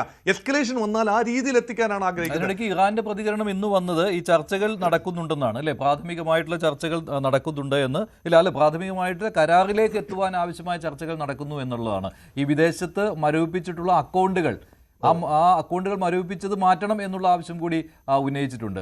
ഇറാന്റെ ഏറ്റവും വലിയ പ്രധാനപ്പെട്ട ആവശ്യം രണ്ട് ആവശ്യമാണ്. ഒന്ന് ഒരു തന്ത്രപരമായ ആവശ്യമാണ്. അത് ഇസ്രായേൽ ലെബനനിലേക്ക് നടത്തുന്ന നിരന്തരമായ ആക്രമണങ്ങൾ അത് അവസാനിപ്പിക്കുക. കാരണം അത് തയ്യാറല്ല. അത് ഇസ്രായേലിന്റെ ഒരു തന്ത്രം കൂടിയാണ്. കാരണം യുദ്ധം നീണ്ടു പോകേണ്ടത് ഇറാനെ പരമാവധി അമേരിക്കയെ കൊണ്ട് ആക്രമിപ്പിക്കേണ്ടത് ഇസ്രായേലിന്റെ ഒരു തന്ത്രത്തിന്റെ ഭാഗമാണ്. അതൊരു വശത്ത്. അതേസമയം ഇറാൻ എടുത്തു പറയുന്ന ഒരു കാര്യമുണ്ട്, ഇതൊരിക്കലും ഇറാനിൽ മാത്രം ഒതുങ്ങി നിൽക്കില്ല, മേഖലാ യുദ്ധമാവും. എല്ലാ രാജ്യങ്ങളും, പേർഷ്യൻ ഗൾഫിലെ എല്ലാ രാജ്യങ്ങളും അവർക്ക് അനുഭവിക്കേണ്ടി വരും. ആ രീതിയിലാണ്. ആ രാജ്യങ്ങളെ വെറുതെ വിടാൻ ഉദ്ദേശിക്കുന്നില്ല. അതായത് ആ രാജ്യങ്ങൾക്ക് നേരെയല്ല, മറിച്ച് അമേരിക്കൻ താവളങ്ങൾ നിങ്ങൾ ആ അമേരിക്കയ്ക്ക് അനുവദിക്കുന്നിടത്തോളം കാലം തങ്ങളുടെ മിസൈലുകൾ ഇന്നല്ലെങ്കിൽ നാളെ ആ മേഖല ലക്ഷ്യമാക്കി പോകും. അത് പറഞ്ഞത് ഇറാൻ ഇന്ന് വരെ പ്രവർത്തിച്ചിട്ടുണ്ട്. പറഞ്ഞ കാര്യം പ്രവർത്തിച്ചു. മിസൈലുകൾ ഇന്റർസെപ്റ്റ് ചെയ്യപ്പെട്ടു. അധികം നാശനഷ്ടങ്ങൾ ഉണ്ടായിട്ടില്ല. പക്ഷേ ഉണ്ടായ നാശനഷ്ടങ്ങളുടെ കൃത്യമായ വിവരം പുറത്ത് വന്നിട്ടുമില്ല എന്നതാണല്ലോ വാസ്തവം. അതുകൊണ്ട് ഇപ്പം സെൻസറിംഗ് ആണ്, സെൻസറിംഗ് ആണ് അവിടെ നടക്കുന്നത്. യഥാർത്ഥത്തിൽ ഉണ്ടായ ഡാമേജിന്റെ ഒരു 10-1 പോലും ഒരുപക്ഷെ പുറം ലോകം അറിയുന്നില്ല എന്നതാണ് ഇപ്പോഴും. അതാണ് യാഥാർത്ഥ്യം. അവിടെ അതുകൊണ്ടാണ് ഒരു ലെവൽ വളയ്ക്കുക ചെയ്യാവൂ ശ്രീ മഞ്ജുഷ്, ഒടിക്കാൻ പാടില്ല എന്ന പ്രമാണം.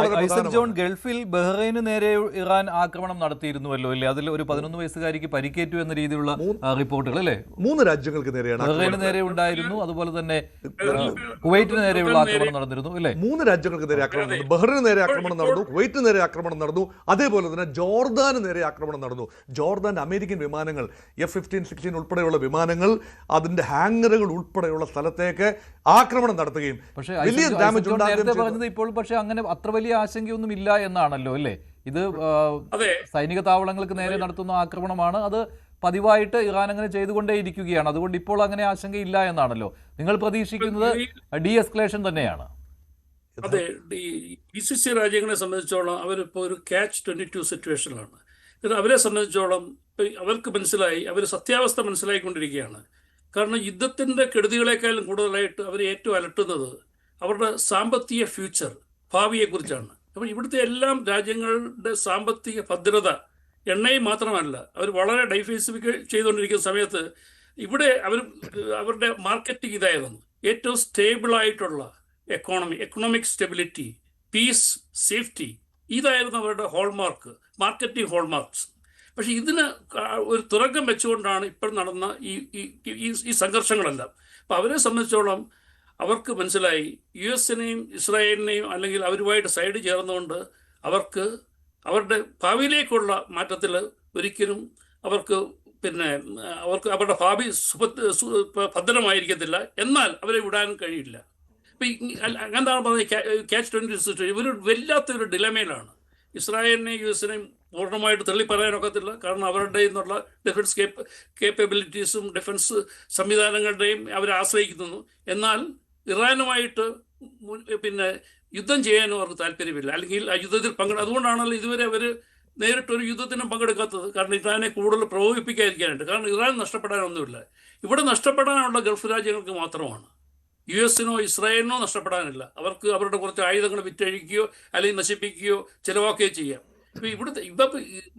UAE പോലുള്ള രാജ്യങ്ങളാണ് ഏറ്റവും കൂടുതൽ ഇതിൻ്റെ വിക്ടിംസ് ആയത്, ഇപ്പോഴത്തെ ഈ എസ്കലേഷൻ വിക്ടിംസ് ആയത്.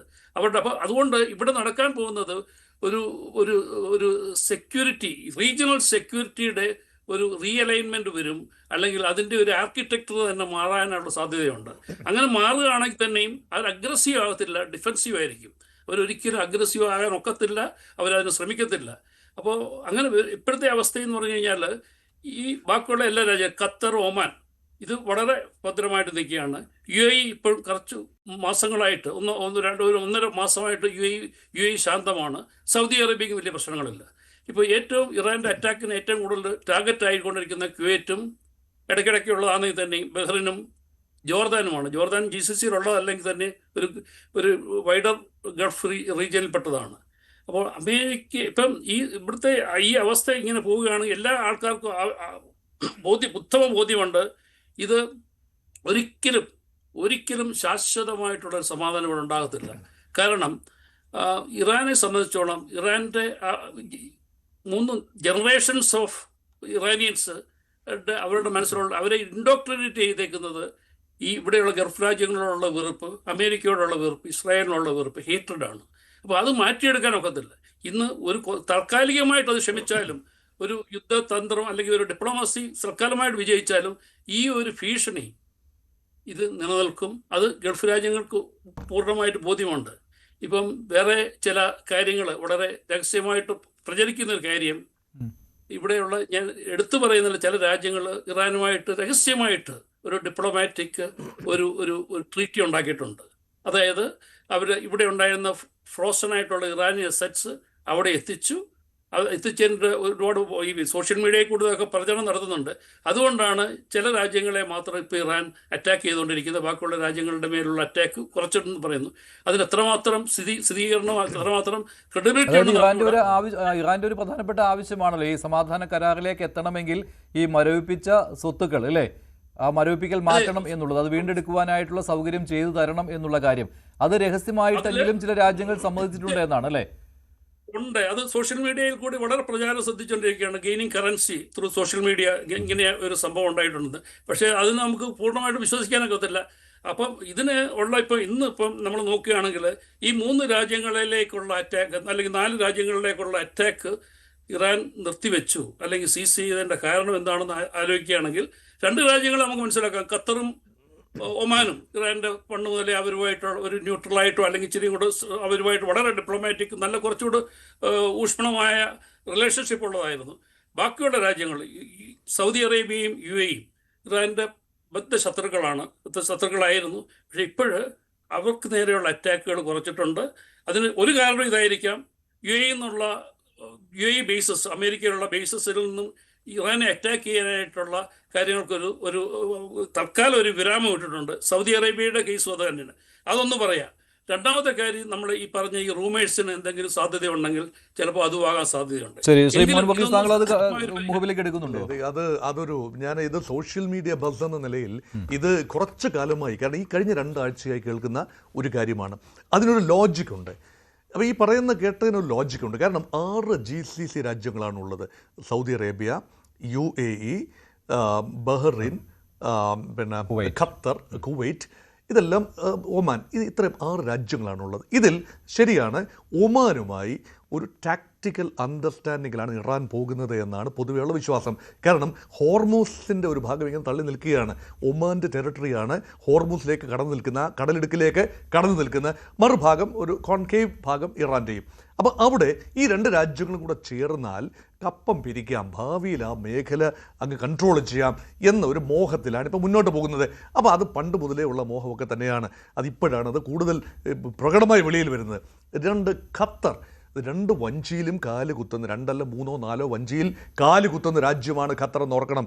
ഇസ്രയേലുമായി നല്ല ബന്ധമാണ്, ഗൾഫിലെ മറ്റ് രാജ്യങ്ങളുമായി നല്ല ബന്ധമാണ്, ഇറാനുമായി നല്ല ബന്ധമാണ്. അതേസമയം ഇസ്രയേലിനെതിരെ പ്രവർത്തിക്കുന്ന ഗ്രൂപ്പുകൾക്ക് താവളം ഒരുക്കുന്ന ഇടവുമാണ്. അതേസമയം നയതന്ത്ര മേശയിൽ സ്വിറ്റ്സർലൻഡ്, യൂറോപ്പിലെ സ്വിറ്റ്സർലൻഡ് കഴിഞ്ഞാൽ പിന്നെ ഏഷ്യയിലെ പ്രധാനപ്പെട്ട നയതന്ത്ര മേശ എന്ന് പറയുന്നത് ഖത്തറിൻ്റേതാണ്. ഈ വിവാദം ഉൾപ്പെടെ ഖത്തറും അതിനകത്ത് മധ്യസ്ഥത വഹിച്ചു പല സമയത്തും എന്ന് കാണാം. അപ്പം ഖത്തറിനെയും ആത്യന്തികമായി വെറുതെ വിടും.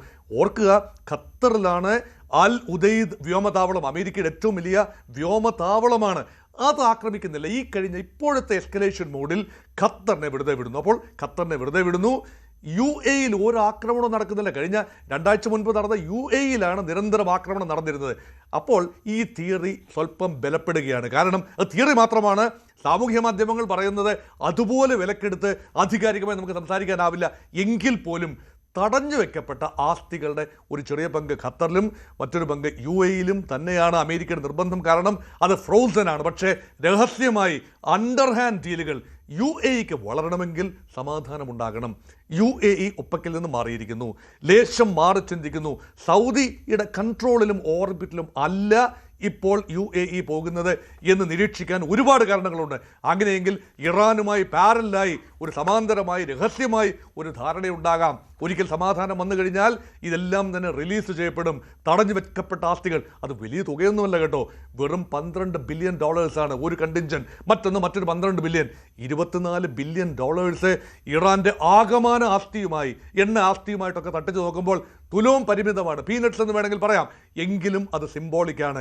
അവിടെ ചില രാജ്യങ്ങളെ, 4 രാജ്യങ്ങളെ വെറുതെ വിടുന്നു. തിരഞ്ഞു പിടിച്ച് കുവൈറ്റിലേക്കും ബഹ്റിനിലേക്കും, ബഹ്റിനിലാണ്, മനാമയിലാണ് അമേരിക്കയുടെ 5ാം കപ്പൽപ്പടയുടെ ആസ്ഥാനം, ബഹ്റിനിലെ മനാമയിലാണ്. നിരന്തരമായി കഴിഞ്ഞ ദിവസങ്ങളിൽ മനാമയിലേക്ക്, ബഹ്റിനിലേക്ക് ആക്രമണം നടക്കുന്നു. കുവൈറ്റ് എയർപോർട്ടിന് നേരെ ആക്രമണം നടന്നു കഴിഞ്ഞ ആഴ്ച. അതിനുശേഷം കുവൈറ്റിലെ അമേരിക്കൻ ബേസുകൾക്കെല്ലാം നേരെ ആക്രമണം നടന്നു. വേണമെങ്കിൽ വാദിക്കാം, നേരത്തെ സൂചിപ്പിച്ചതുപോലെ അവിടെ നിന്നാണ് അമേരിക്കൻ വിമാനങ്ങൾ ഓപ്പറേറ്റ് ചെയ്യാൻ ഏതെല്ലാം രാജ്യങ്ങൾ അനുമതി കൊടുത്തോ അവിടേക്ക് ആക്രമണം ചുരുക്കുന്നു. ഇവിടെ ടിറ്റ് ഫോർ ടാറ്റ് എന്നത് അത് ശരിയായി വരും. പക്ഷേ ഈ ലാർജർ പിക്ചർ നോക്കുമ്പോൾ ഗൾഫ് രാജ്യങ്ങൾക്കിടയിൽ തന്നെ പല കാരണങ്ങളാൽ വിള്ളലുകൾ വീഴുന്നു.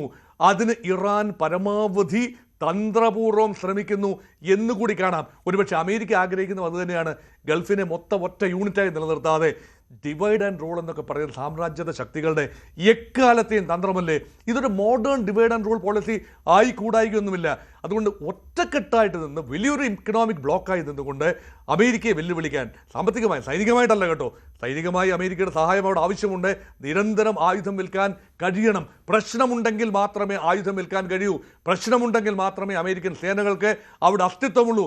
ഇതുകൂടി മനസ്സിലാക്കിക്കൊണ്ട് ഒരു പ്രൊട്രാക്റ്റഡ് കോൺഫ്ലിക്റ്റിലേക്ക് നീങ്ങുന്നു എന്ന് കരുതുന്നവരുമുണ്ട്. അതുകൊണ്ടാണ് പറയുന്നത് ഈ ഒരു ഗൾഫ് രാജ്യങ്ങൾക്കിടയിലെ യൂണിറ്റി ഇപ്രാവശ്യം വളരെ വളരെ താഴത്തെ നിലയിൽ എത്തി നിൽക്കുന്നു എന്നതാണ് യാഥാർത്ഥ്യം. ശരി, ശ്രീ സിബി സത്യൻ, ഇപ്പോൾ ഇന്ത്യയുടെ പ്രതികരണം എന്ന് പറയുന്നത് അമേരിക്കയെ ആശങ്ക അറിയിച്ചു എന്നുള്ളതാണ്. ഇപ്പോൾ 13 ഇന്ത്യൻ പതാകയേന്തിയ കപ്പലുകൾ ഹോർമുസിലുണ്ട് എന്നാണ് വിദേശകാര്യ വക്താവ് അറിയിച്ചിട്ടുള്ളത്. ഇപ്പോൾ ഇന്ത്യ ആശങ്ക അറിയിച്ചിട്ടുള്ളത് ഇന്ത്യൻ കപ്പൽ ജീവനക്കാർ മരിച്ചു എന്നുള്ള സംഭവത്തിലാണ്. ഇന്ത്യൻ കപ്പലിലായിരുന്നില്ല ഇവർ ഉണ്ടായിരുന്നത്, വിദേശ രാജ്യങ്ങളുടെ കപ്പലിലെ ജീവനക്കാരായിരുന്നു ഇവർ. അമേരിക്കയുടെ ഉപരോധം ആ കപ്പലുകൾ ലംഘിച്ചതാണ് ഇങ്ങനെ ഒരു ആക്രമണത്തിലേക്ക് വഴിവെച്ചത്. പക്ഷേ ഇന്ത്യ ഇതിൽ ശക്തമായിട്ട് തന്നെ പ്രതിഷേധം അറിയിച്ചിട്ടുണ്ട്. ഇന്ത്യൻ കപ്പലുകൾ അല്ലാതിരുന്നിട്ട് കൂടി മേഖലയിൽ സമാധാനം വേണമെന്നുള്ള ആവശ്യവും ഉന്നയിച്ചിട്ടുണ്ട്. ഈ ഒരു ആവശ്യമായിട്ട് ഉന്നയിച്ചാൽ മതിയോ എന്നുള്ള ചോദ്യവും ഉയരുന്നുണ്ട് കേട്ടോ. മഞ്ജുഷ, ഇത് ഇന്ത്യൻ കപ്പൽ എന്നുള്ളതല്ല, ഇന്ത്യൻ പൗരൻ എന്നുള്ളതാണ് ഇതിനകത്തെ കാര്യം.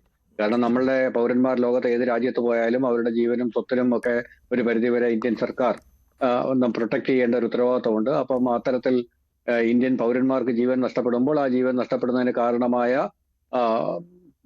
സംഭവത്തിന് എതിരെ അവലംബിക്കാനും അതിന് ഉത്തരവാദികളായവരെ വിളിച്ചു വരുത്തി ഡിപ്ലോമാറ്റിക് തലത്തിൽ അതിൻ്റെതായ രീതിയിൽ കൈകാര്യം ചെയ്യാനുമുള്ള റൈറ്റും പവറും ഇന്ത്യ ഗവൺമെന്റിനുണ്ട്.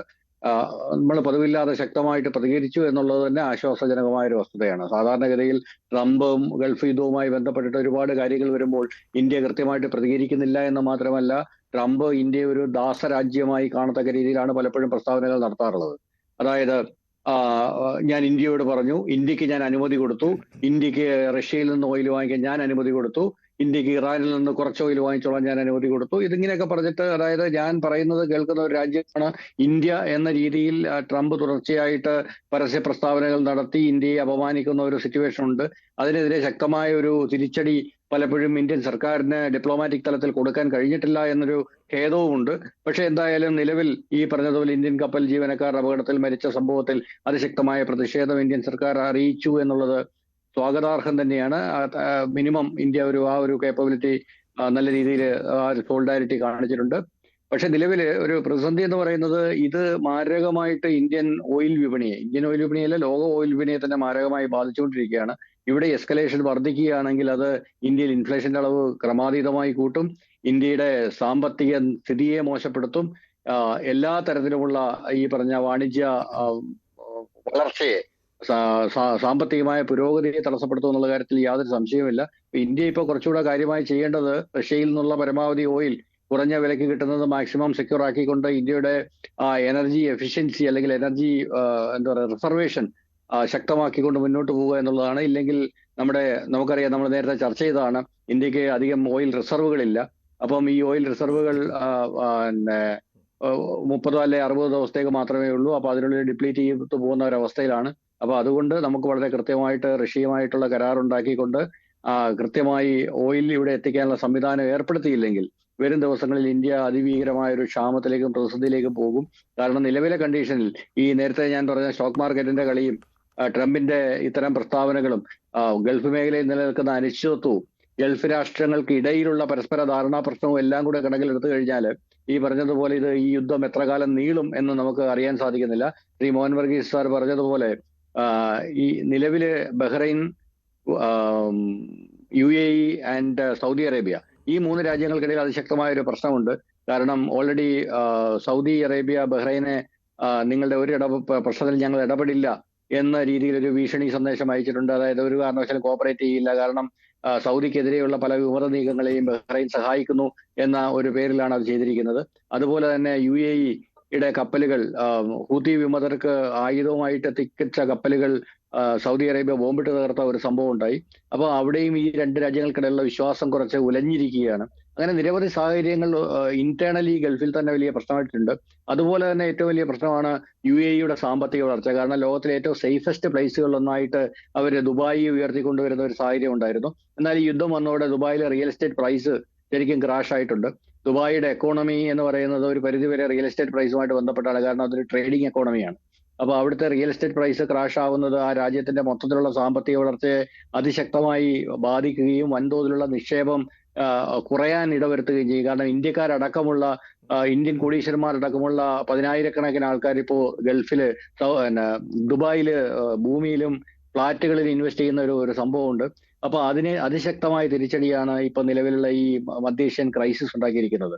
ഇത് മുന്നോട്ട് പോവുകയാണെങ്കിൽ വളരെ മാരകമായിട്ട് വാടകയും അതോടൊപ്പം തന്നെ ഈ പറഞ്ഞ റിയൽ എസ്റ്റേറ്റ് പ്രൈസുകളും ക്രാഷ് ആവാനുള്ള സാധ്യത, അതുമൂലം ഉണ്ടാകുന്ന ഒരു സാമ്പത്തിക പ്രതിസന്ധിയാണ് ദുബായി ഇപ്പോൾ ഉറ്റുനോക്കുന്നത്. അങ്ങനെ ഉണ്ടായിക്കഴിഞ്ഞാൽ അത് ഇന്ത്യക്ക് അടക്കം ഉണ്ടാക്കുന്ന ഇമ്പാക്ട് വളരെ വലുതായിരിക്കും. അതുകൊണ്ട് തന്നെ ഈ പ്രതിസന്ധി ഏറെക്കാലം മുന്നോട്ട് കൊണ്ടുപോകാതെ അത് അവസാനിപ്പിക്കാനുള്ള ശക്തമായ ഇടപെടൽ ഇന്ത്യൻ സർക്കാരിന്റെ ഭാഗത്ത് ഉണ്ടാവേണ്ടതാണ്. നമ്മൾ വെറും കാഴ്ചക്കാരായി നിൽക്കുകയല്ല, മറിച്ച് നമ്മൾ ഇതിനകത്ത് അത് ശക്തമായിട്ട് ഇടപെട്ടിട്ട്, കാരണം ഇത് നമ്മളുടെ ലക്ഷക്കണക്കിന് പൗരന്മാരുടെ ജീവിതമാർഗ്ഗം കൂടിയാണ് ഗൾഫ് രാജ്യങ്ങൾ എന്ന് പറയുന്നത്. അപ്പൊ അതുകൊണ്ട് നമ്മൾ അതിശക്തമായിട്ട് പ്രോആക്റ്റീവായിട്ട് ഈ വിഷയത്തിൽ ഇടപെടുകയും ഈ പറഞ്ഞ സമാധാന കരാറിലേക്ക് എത്താൻ വേണ്ടുന്ന കാര്യങ്ങൾ ചെയ്യാൻ പറ്റുന്നതൊക്കെ ചെയ്യുകയും വേണം. അല്ലാതെ അമേരിക്ക പറയുന്നത് കൂട്ട് മാറി നിൽക്കുകയും തലയാട്ടുകയും അല്ല ചെയ്യേണ്ടത്. പ്രോആക്റ്റീവായ റോള് ഇന്ത്യ ഗവൺമെന്റ് എടുക്കേണ്ട സമയം സമാഗതമായി എന്ന് തന്നെയാണ് എന്റെ പോയിന്റ്. ശരി, ശ്രീ ഐസക് ജോൺ, താങ്കളും ആ രീതിയിൽ തന്നെയാണോ വിലയിരുത്തുന്നത്? ഇപ്പോൾ ഇത്രയൊക്കെ ആയ സ്ഥിതിക്ക് ഇന്ത്യ കുറച്ചുകൂടി പ്രോആക്റ്റീവായിട്ട് ഇടപെടണമെന്ന്? ഇവിടെ മഞ്ജുഷ ഒരു കാര്യം ആലോചിച്ച് നോക്കുകയാണെങ്കിൽ ഒന്നുമല്ലാത്ത പാകിസ്ഥാൻ ഒരു ഭീകര രാഷ്ട്രമാണെന്ന് കുറച്ചു നാൾക്ക് മുമ്പ് വരെ ഏകദേശം മുദ്രകുത്തപ്പെട്ട പാകിസ്ഥാന് ഈ ഒരു അവസ്ഥയിൽ വലിയൊരു റോൾ പ്ലേ ചെയ്യാൻ എങ്ങനെ പറ്റി? എന്തുകൊണ്ട് ലോകത്തിലെ ഇതുവരെ കഴിഞ്ഞ ഒരു മാസം 4 മാസത്തിന് മുമ്പ് വരെ ലോകത്തിലെ 4ാമത്തെ സാമ്പത്തിക ശക്തി എന്ന് പറഞ്ഞാൽ ഇപ്പോൾ അത് 6ാമതിലേക്ക് പോയി റുപ്പിയും ഡോളറും തമ്മിലുള്ള വിനിമയ പ്രശ്നം കൊണ്ട്. അപ്പോൾ അങ്ങനെ സാമ്പത്തിക ശക്തിയും ലോകത്തിലെ 4ാമത്തെ സൈനിക ശക്തിയൊക്കെയായി ഇന്ത്യക്ക് എന്താ ഇവിടെ ഒരു റോളും ഇല്ലാത്തത്? ഏറ്റവും കൂടുതൽ സ്റ്റേക്ക് ഇന്ത്യയുടെ ഈ റീജിയനിലുണ്ട്. കാരണം ഏറ്റവും കൂടുതൽ ഇന്ത്യക്കാരുള്ളതാണ്. 10 മില്യണോളം ഇന്ത്യക്കാരുള്ള ഇവിടെ ഇന്ത്യക്ക് എന്തുകൊണ്ട് ഇടപെടാൻ പറ്റിയിട്ട് ഇത് എന്നെയും അത്ഭുതപ്പെടുത്തും. എല്ലാവരെയും കൺഫ്യൂസ്, എല്ലാവരെയും ബാഫിൾ ചെയ്യുന്ന ഒരു ക്വസ്റ്റ്യനാണ്. എല്ലാവരും തോന്നുന്നു എന്തുകൊണ്ട് സാധിച്ചില്ല, എന്തുകൊണ്ട് how Pakistan could steel the show. അവരാണ് ഇവിടെ മധ്യസ്ഥത വഹിക്കാനും എല്ലാത്തിനും ഓടി നടക്കുന്നത്. ട്രംപിൻ്റെ ഏറ്റവും ഇഷ്ടപ്പെട്ട അനുയായിയായി മാറി അവിടുത്തെ ആസിം മുനീർ. എപ്പോഴും ഓരോ വാക്കിലും അദ്ദേഹത്തെ സ്തുതിക്കാനേ ട്രംപിന് നേരമുള്ളൂ. ഇപ്പം ഇവിടെ ഒരു വലിയൊരു വൈരുദ്ധ്യമുണ്ട്. എന്തുകൊണ്ട് ഒരു അവസരം ഇന്ത്യ നഷ്ടപ്പെടുത്തിയെന്ന് ഒരു ചോദ്യം സാധാരണക്കാർ ചിന്തിക്കുന്ന ആൾക്കാരുടെ എല്ലാം മനസ്സിലുണ്ടാകുന്ന ഒരു ചോദ്യമാണ്. എന്താണ് വൈ ഡിഡ് ഇറ്റ് ഹാപ്പൻ? എന്തുകൊണ്ട് ഇന്ത്യക്ക് ഈ ഒരു ഇതൊന്നും പറ്റി? എന്തുകൊണ്ട് ഇന്ത്യ ഇടപെട്ടില്ല? കാരണം ഇന്ത്യക്ക് ഇടപെടാനായിട്ട് ഒരുപാട് കാര്യങ്ങളുണ്ട്, വളരെയേറെ ന്യായീകരണങ്ങളുണ്ട്. ഒന്ന്, ഇത്രയും ആൾക്കാർ ഇന്ത്യക്കാർ ഇവിടെ ജീവിക്കുന്നു, ഇവിടുന്ന് കിട്ടുന്ന റെമിറ്റൻസ് ഒരു $22 ബില്യൺ എവറി ഇയർ ഇന്ത്യയിലേക്ക് വരുന്നത്. അതും അതുപോലെ തന്നെ ഇവർ തമ്മിലുള്ള സെക്യൂരിറ്റി പാക്ട് ഉണ്ട്. UAE ആയിട്ടും ബാക്കിയുള്ള രാജ്യങ്ങളുമായിട്ടൊക്കെ സീപ്പ കരാറുണ്ട്. വളരെ ബൃഹത്തായ ഒരു സീപ്പ കോംപ്രിഹെൻസീവ് എക്കണോമിക് പാർട്ട്ണർഷിപ്പ് ട്രീറ്റിയാണ്, എഗ്രിമെൻ്റാണ്. അതുമൂലം ഇന്ത്യയും UAE തമ്മിലുള്ള ട്രേഡ് മാത്രമല്ല ബാക്കിയുള്ള രാജ്യങ്ങളുമായിട്ടുള്ള ഇന്ത്യയുടെ ട്രേഡും പിന്നെ എക്സ്ചേഞ്ചസ് എക്കണോമിക് കോപ്പറേഷനും ഒക്കെ വളരെ മുന്നോട്ട് പോയിക്കൊണ്ടിരിക്കുന്ന ഈ അവസ്ഥയിൽ എവിടെ ഇന്ത്യക്ക് എന്തുകൊണ്ട് ഈ അവസരം നഷ്ടപ്പെട്ടു? എന്തുകൊണ്ട് ഇന്ത്യ മാറി നിന്നു, അല്ലെങ്കിൽ ഇതിനോടൊരു ഇൻഡിഫറൻസ് കാണിച്ചു എന്നുള്ളൊരു ചോദ്യം ഉണ്ടായിട്ടുണ്ട്. പിന്നീട് വേറൊരു കാര്യം ഞാൻ പറയുന്നത്, ഇവിടെ നമ്മളെല്ലാം ലോകം മൊത്തം ഇത് വലിയൊരു ടെൻഷൻ ഇവിടെ വളരെ കൂടുതൽ പൊട്ടിത്തെറിക്കാൻ മതി. ഇവിടെ UAE ജനജീവിതം, ഞാൻ ഒരു കാര്യം കൊണ്ട് അത് മഞ്ജുഷ അത് ആൾക്കാരെ അറിയിക്കേണ്ട കാര്യമാണ്. ഇവിടെ ഭയപ്പെടുത്തുന്നതായിട്ടൊന്നുമില്ല. കഴിഞ്ഞ ഒരു 1.5 മാസം 2 മാസമായിട്ട് ഇവിടുത്തെ ബാക്ക് ടു നോർമൽ ആ സിറ്റുവേഷനാണ് ഇവിടെ. ഇന്ന് ഇപ്പോൾ ഞാനിന്ന് സ്ട്രീറ്റിൽ കൂടെ ഈ സംഘർഷമൊക്കെ ഉണ്ടായി, റേഡിയോയിൽ കൂടെയും ടെലിവിഷനിൽ കൂടെയൊക്കെ കാര്യങ്ങളുണ്ടായി. ഞങ്ങളുടെയൊക്കെ ഇവിടുത്തെ ജീവിതം വളരെ യാതൊരു ബഹളിലും വലിയ കുഴപ്പമില്ല. ബാക്കിയുള്ള രാജ്യങ്ങളിലൊക്കെ അവിടെയൊക്കെ ജനജീവിതം സാധാരണ പോലെയാണ്. ശരിയാണ്, ബിസിനസ്സിന് വലിയൊരു സെറ്റ് ബാക്ക് ഉണ്ടാക്കിയിട്ടുണ്ട്. UAE ഒരു ട്രേഡിംഗ് സെൻറ്റർ മാത്രമല്ല, UAE ഒരു വലിയൊരു ടൂറിസം, അവിടെയാണ് ഏറ്റവും പ്രശ്നം. ഒരു റിയൽ എസ്റ്റേറ്റ് ഉണ്ട്, കാര്യങ്ങളുണ്ട്, അതൊക്കെ ഒരു എക്കോണമിയുടെ ഒരു ഭാഗമുണ്ടെങ്കിൽ തന്നെ ടൂറിസം, ഇവിടുത്തെ ഹോട്ടൽസ്, ഇവിടുത്തെ ഹോസ്പിറ്റാലിറ്റി ഇൻഡസ്ട്രി, ഇതൊക്കെയാണ് ഇവിടുത്തെ സമ്പത്തിൻ്റെ അടിത്തറ. അവിടെയാണ് ഇത് പറ്റിയത്. പിന്നെ അതുപോലെ തന്നെ ലോകത്തു നിന്നുള്ള എല്ലാ അല്ലെങ്കിൽ super rich people, high net worth individuals, ഇവിടെ എല്ലാം അവരുടെ എല്ലാം ഒരു പർദീസയായിട്ട് മാറിക്കൊണ്ടിരിക്കുകയാണ്. യുദ്ധം ഫെബ്രുവരി 28 ശേഷം ഇവിടുന്ന് ഒരു പലായനം വരുന്ന ആൾക്കാർ അവരാരും തിരിച്ചു വന്നിട്ടില്ല. അവരുടെ പ്രോപ്പർട്ടിയൊക്കെ ഇവിടെയുണ്ട്. പക്ഷേ അതുമൂലം വളരെ, അതായത് ഒരു പെർമനന്റ് ഡാമേജ് പോലും ഉണ്ടായിക്കൊണ്ടിരിക്കുകയാണ്. ഇവിടെയുള്ള ഇൻവെസ്റ്റർ കോൺഫിഡൻസ് നഷ്ടപ്പെട്ടു, അതിനൊരു ആഘാതം ഏറ്റിട്ടുണ്ട്. അത് ഇനിയും റീസ്റ്റോർ ചെയ്യണമെന്നുണ്ടെങ്കിൽ വർഷങ്ങളെടുക്കും. കാരണം ഇവിടുത്തെ ഈ ഒരു അവസ്ഥ എല്ലാവർക്കും മനസ്സിലായി. ഇത് ഞാൻ നേരത്തെ പല പ്രാവശ്യം സൂചിപ്പിച്ച പോലെ, അതായത് എപ്പോഴും പൊട്ടിത്തെറിക്കാവുന്ന ഒരു അഗ്നിപർവ്വതം നിരന്തരം ഇവിടെ ഇതിന് തൊട്ടടുത്തുണ്ട്. അതുകൊണ്ട് ഇവിടുത്തെ ജീവിതത്തിൽ ഇങ്ങനെയൊരു പ്രശ്നമുണ്ടെന്നുള്ള ഒരു ചെറിയൊരു ഭയം മതിയല്ലോ ഇൻവെസ്റ്റേഴ്സിനെ മാറ്റി നിർത്താനായിട്ട്. അങ്ങനെ ഒരു അവസ്ഥയുണ്ട്. എങ്കിലും ജനജീവിതം, ഞങ്ങളെ സംബന്ധിച്ചോളം ജനജീവിതം ഇവിടെയും സൗദി അറേബ്യയിലും ഒന്നും ഒരു പ്രശ്നം ഉണ്ടായിട്ടില്ല. പിന്നെ നേരത്തെ എൻ്റെ ഒരു സഹപാനലിസ്റ്റ് പറഞ്ഞതുപോലെ ഈ യുദ്ധം മൂലമല്ല ഇവർ തമ്മിലുള്ള ഇടയ്ക്കുള്ള ഒരു മിസ്അണ്ടർസ്റ്റാൻഡിങ്ങും കാര്യങ്ങളും പരസ്പരമുള്ള കോമ്പറ്റീഷൻ. അതിനു മുമ്പ് വർഷങ്ങളായിട്ട്, കഴിഞ്ഞ ഒരു 5-8 വർഷമായിട്ട് 8-10 വർഷമായിട്ട് ഉരുത്തിരിഞ്ഞ കാര്യങ്ങളാണ്. ഇവർ തമ്മിലുള്ള ഇന്റേണൽ കോൺഫ്ലിക്ട്സും ഒരു പരസ്പരമുള്ള ഒരു മിസ്അണ്ടർസ്റ്റാൻഡിങ്ങും റിഫ്റ്റും ഒക്കെ ഉണ്ടായിട്ടുണ്ട്. അതിലുള്ള യുദ്ധം മൂലം, പക്ഷേ യുദ്ധം മൂലം അതിന് ഒരു വിരാമം ഉണ്ടായിട്ട് കുറച്ചുകൂടെ ഇവരുടെ റിലേഷൻഷിപ്പ് സോളിഡിഫൈ ചെയ്യുകയും ഇന്ന് ഒരു അവസ്ഥയിലേക്ക് എത്തിക്കൊണ്ടിരിക്കുകയാണ്. കാരണം അവരെ സംബന്ധിച്ചുള്ള ഇത് അവരുടെ കോമൺ ഇഷ്യൂ ആണ്, ഒരു കോമൺ സെക്യൂരിറ്റി ഇഷ്യൂ ആണ്. അതുകൊണ്ട് ഈ ഒരു സംഘർഷം നേരത്തെ ഉണ്ടായിരുന്ന ഇന്റേണലായിട്ട് ഇവർ തമ്മിലുള്ള ഒരു സംഘർഷത്തെ മാറ്റിയിട്ട് അവർ ഒന്നുകൂടെ അവർ തമ്മിലുള്ള ഐക്യം ഒന്നും കൂടെ ഊട്ടി ഉറപ്പിക്കാനായിട്ട് ഇതുവരെ നടന്നിട്ടുണ്ട്. ഇപ്പോഴത്തെ അവസ്ഥ അതാണ്. അവർ തമ്മിലുള്ള അണ്ടർസ്റ്റാൻഡിങ്, എക്സ്ചേഞ്ച് ഓഫ് ഇൻഫർമേഷനും പിന്നെ മൊത്തത്തിലുള്ള ഒരു കോപ്പറേറ്റ് ചെയ്തുള്ള സെക്യൂരിറ്റി ഡിഫൻസ് സിസ്റ്റം ഒക്കെ അവർ ആലോചിച്ചുകൊണ്ടിരിക്കുകയാണ്. ഇപ്പോൾ അത് മാത്രമല്ല, സ്ട്രേറ്റ് ഓഫ് ഹോർമൂസിനെ ഇനിയും ഡിപ്പെൻഡ് ചെയ്യാതെ ഇവർക്കെല്ലാം വേറെ ആൾട്ടർനേറ്റ് ട്രേഡ് റൂട്ട് അല്ലെങ്കിൽ ഓയിൽ സപ്ലൈ ചെയ്യുന്ന അല്ലെങ്കിൽ പൈപ്പ് ലൈനൊക്കെ ഇവരുടെ എല്ലാം സംയുക്തമായിട്ടുള്ള ഒരു സ്ട്രാറ്റജിക് ആയിട്ടുള്ള ഒരു നീക്കമായിട്ട് മാറിക്കൊണ്ടിരിക്കുകയാണ്. അപ്പം യുദ്ധം മൂലം അങ്ങനെ ഒരു ഗുണം ഉണ്ടായിട്ടുണ്ട്. എന്നും ഹോർമൂസിനെ ഡിപ്പെൻഡ് ചെയ്യാതെ അതിന് പകരം ആൾട്ടർനേറ്റീവായിട്ടുള്ള ഒരു സിസ്റ്റം, ഒരു സംവിധാനം ഉണ്ടാക്കണമെന്നുള്ള ഒരു കാര്യത്തിൽ അവർക്കൊരു ധാരണ എത്താൻ കഴിഞ്ഞിട്ടുണ്ട്. അതിനുള്ള ഇൻവെസ്റ്റ്മെൻറ്റ് എല്ലാ രാജ്യങ്ങളും നടത്തിക്കൊണ്ടിരിക്കുകയാണ്. അപ്പോൾ ഇതുമൂലം ഉണ്ടാക്കുന്നത് ഇവർ തമ്മിലുള്ള, നേരത്തെ പറഞ്ഞ പോലെ ഇവർ തമ്മിലുള്ള ഐക്യം കുറച്ചുകൂടി ദൃഢമാക്കാൻ കഴിഞ്ഞിട്ടുണ്ട്.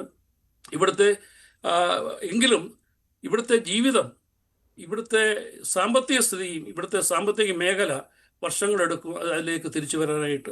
ശരിയാണ്. ഇപ്പോൾ ഈ ഖത്തറിൽ നിന്നുള്ള സംഘം ടെഹ്റാനിലുണ്ട് അല്ലേ? അങ്ങനെ ഒരു സമാധാന നീക്കം അവിടെ നടക്കുന്നുണ്ട്. പക്ഷെ അതിനിടയ്ക്കും ഇത്രയും ആക്രമണങ്ങൾ പെരുകുമ്പോൾ ഈ സമാധാന നീക്കങ്ങൾ അത് വെറുതെ ആകുമോ? അതോ ഇത് ഈ പറയുന്ന പോലെ സമാധാന ശ്രമങ്ങൾ നടക്കുമ്പോഴും എസ്കലേറ്റ് ചെയ്യുന്നത് ഒരു പതിവ് സംഭവമാണ്? ഇതൊരു ന്യൂ നോർമൽ എന്ന രീതിയിൽ അതിനെ കാണാം. ഇപ്പോഴത്തെ ഒരു നീക്കമെന്ന് പറയുന്ന ഒരു വശത്ത് സമാധാന ശ്രമങ്ങൾ, പാകിസ്ഥാൻ്റെ തലസ്ഥാനമായ ഇസ്ലാമാബാദിൽ നടക്കുന്ന സന്ധി സംഭാഷണങ്ങൾ, ഖത്തർ നടത്തുന്നത്, നേരത്തെ ഒമാൻ, ഇപ്പോൾ ആണവ ചർച്ചയൊക്കെ മധ്യസ്ഥത വഹിച്ചിരുന്നത് ഇറാന് കൂടി സ്വീകാര്യമായ രാജ്യമെന്ന നിലയിൽ ഒമാനാണ്. 4 റൗണ്ട് ചർച്ചകൾ ഒമാൻ്റെ മധ്യസ്ഥതയിലല്ലേ നടന്നത്. അത് പരാജയപ്പെട്ടു എന്നതല്ല വാസ്തവം. അത് നടന്നത് വിജയിക്കും എന്നായപ്പോഴാണ് ഏകപക്ഷീയമായി അമേരിക്കയും ഇസ്രായേലും ഇറാന് നേരെ ആക്രമണം നടത്തിയതും. അതുകൊണ്ട് ചർച്ചകൾക്കൊക്കെയുള്ള വിശ്വാസ്യത എത്രത്തോളമാണ് എന്നറിയില്ല. ഇവിടെ ആക്ച്വൽസ് ആണ് പ്രധാനം. ചർച്ചകൾ വെറും സാങ്കേതികത മാത്രമാണ്. ആത്യന്തികമായി എന്താണ് ആവശ്യം? അവിടെ അറബി രാജ്യങ്ങൾ മാറി ചിന്തിക്കുന്നു എന്ന് കരുതുന്നതിൻ്റെ അടിസ്ഥാനം ഇതാണ്. അത് സർഫസിൽ നമുക്കത് പ്രകടമല്ല. അറബി രാജ്യങ്ങൾ ഇപ്പോഴും അമേരിക്കയോടൊപ്പം ചേർന്ന് നിൽക്കുകയാണ്. ഇറാനെ നിലയ്ക്ക് നിർത്തണമെന്ന് തന്നെയാണ് പറയുന്നത്, തീർച്ചയായും. പക്ഷേ ഹൈഡ്രോ കാർബൺ, 2 ചോദ്യങ്ങൾ. ഒന്ന്, ഈ യുദ്ധത്തിന് ശേഷം എന്ത്? അത് ഇമ്മീഡിയറ്റ് കൺസേൺ ആണ്. 2, ഹൈഡ്രോ കാർബണിന് ശേഷം എന്ത്? ഇവിടെ ആദ്യത്തെ ഉത്തരം, ഇമ്മീഡിയറ്റ് ആൻസറാണ് വേണ്ടത്. യുദ്ധത്തിന് ശേഷം എന്ത് എന്ന് പറഞ്ഞാൽ ഈ യുദ്ധം ഒരു സമാധാന കരാറിലൂടെയോ അല്ലാതെയോ ഒരു പരിസമാപ്തിയിലെത്തും. പക്ഷേ ഇറാൻ ഉള്ളിടത്തോളം കാലം ഉള്ള കാലം മുഴുവൻ തന്നെ ഇറാൻ്റെ പരമോന്നത നേതാവിനെ വധിച്ചു. വലിയ എണ്ണം ശാസ്ത്രജ്ഞന്മാരെ, നേതാക്കന്മാരെ വധിച്ചു. ഇതൊക്കെ ഇറാനിയൻ സൈക്കയിൽ ആഴത്തിൽ പതിയുന്ന കാര്യങ്ങളാണ്.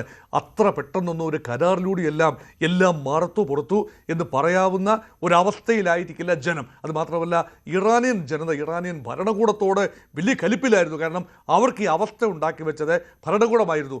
അതെല്ലാം ഭാഗികമായിട്ടെങ്കിലും മറന്ന് ഇപ്പോൾ ഈ അവസ്ഥ ഉണ്ടാക്കി വെച്ചിരിക്കുന്നത് അമേരിക്ക കൂടിയാണ് എന്ന ചിന്തയിൽ നിന്നുകൊണ്ടാണ് ഇറാൻ ജനതയും പ്രതികരിക്കുന്നത്. 9 കോടിയിൽ പരം ആൾക്കാരുണ്ടെന്ന് ഓർക്കണം. അത് വലിയൊരു ജനസംഖ്യയാണ്. ഗൾഫ് ആ മേഖലയിലെ ഏറ്റവും കൂടുതൽ ജനസംഖ്യയുള്ള രാജ്യം കൂടിയാണ്, വലിപ്പമുള്ള രാജ്യമാണ്, ജനസംഖ്യയുള്ള രാജ്യമാണ്.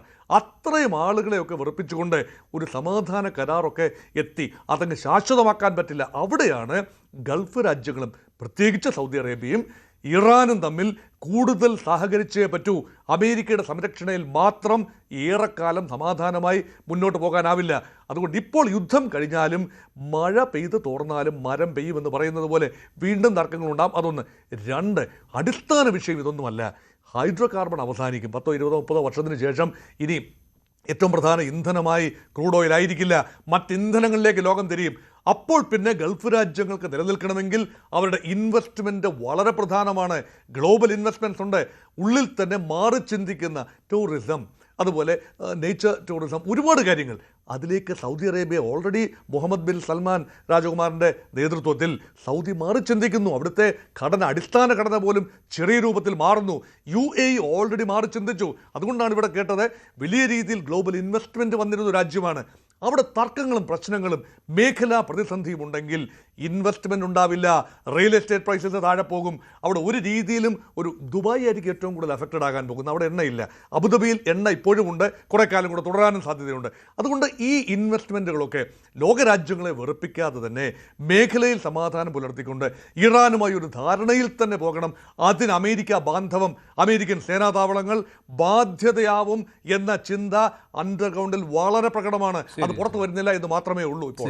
ശരി. ഇപ്പോൾ എന്തായാലും ട്രംപിന്റെ ഭീഷണിയാണ് ഏറ്റവും ഒടുവിൽ ഇപ്പോൾ ലോകത്തെ ആശങ്കയിലാക്കിയിരിക്കുന്ന സംഭവമാണ്. പക്ഷേ ഇത് പതിവുള്ളതാണ് എന്നുള്ള കാര്യം കൂടി ഉണ്ട്. ഇന്ന് കഠിന രാത്രിയായിരിക്കും ഇറാന്. ഇതാണ് ട്രംപിന്റെ ഏറ്റവും ഒടുവിലത്തെ പ്രതികരണം. എണ്ണ ഉൽപാദന കേന്ദ്രങ്ങൾ പിടിച്ചെടുക്കും എന്നുള്ള കാര്യവും ട്രംപ് ആവർത്തിച്ചിരിക്കുകയാണ്. വെനിസ്വേലൻ മോഡലിലായിരിക്കും ഇനി എണ്ണ വിപണിയുടെ നിയന്ത്രണം, ഇറാനിലെ എണ്ണയുടെ നിയന്ത്രണം അമേരിക്ക ഏറ്റെടുക്കാൻ പോകുന്നത് എന്നും ട്രംപ് ട്രൂത്ത് സോഷ്യലിൽ പറയുകയാണ്. എന്തായിരിക്കും അമേരിക്കയുടെ അടുത്ത നീക്കം എന്നാണ് അറിയുവാൻ ബാക്കിയുള്ളത്. നന്ദി. ചർച്ചയിൽ പങ്കെടുത്ത എല്ലാവർക്കും ഇന്ന് ചോദ്യം ഇതായിരുന്നു: പശ്ചിമേഷ്യൻ യുദ്ധം ഇന്ത്യയെയും ബാധിക്കുകയാണോ? അതേ എന്ന് 92% പ്രേക്ഷകരും. 2 അവസാനിക്കുന്നു. നന്ദി, നമസ്കാരം.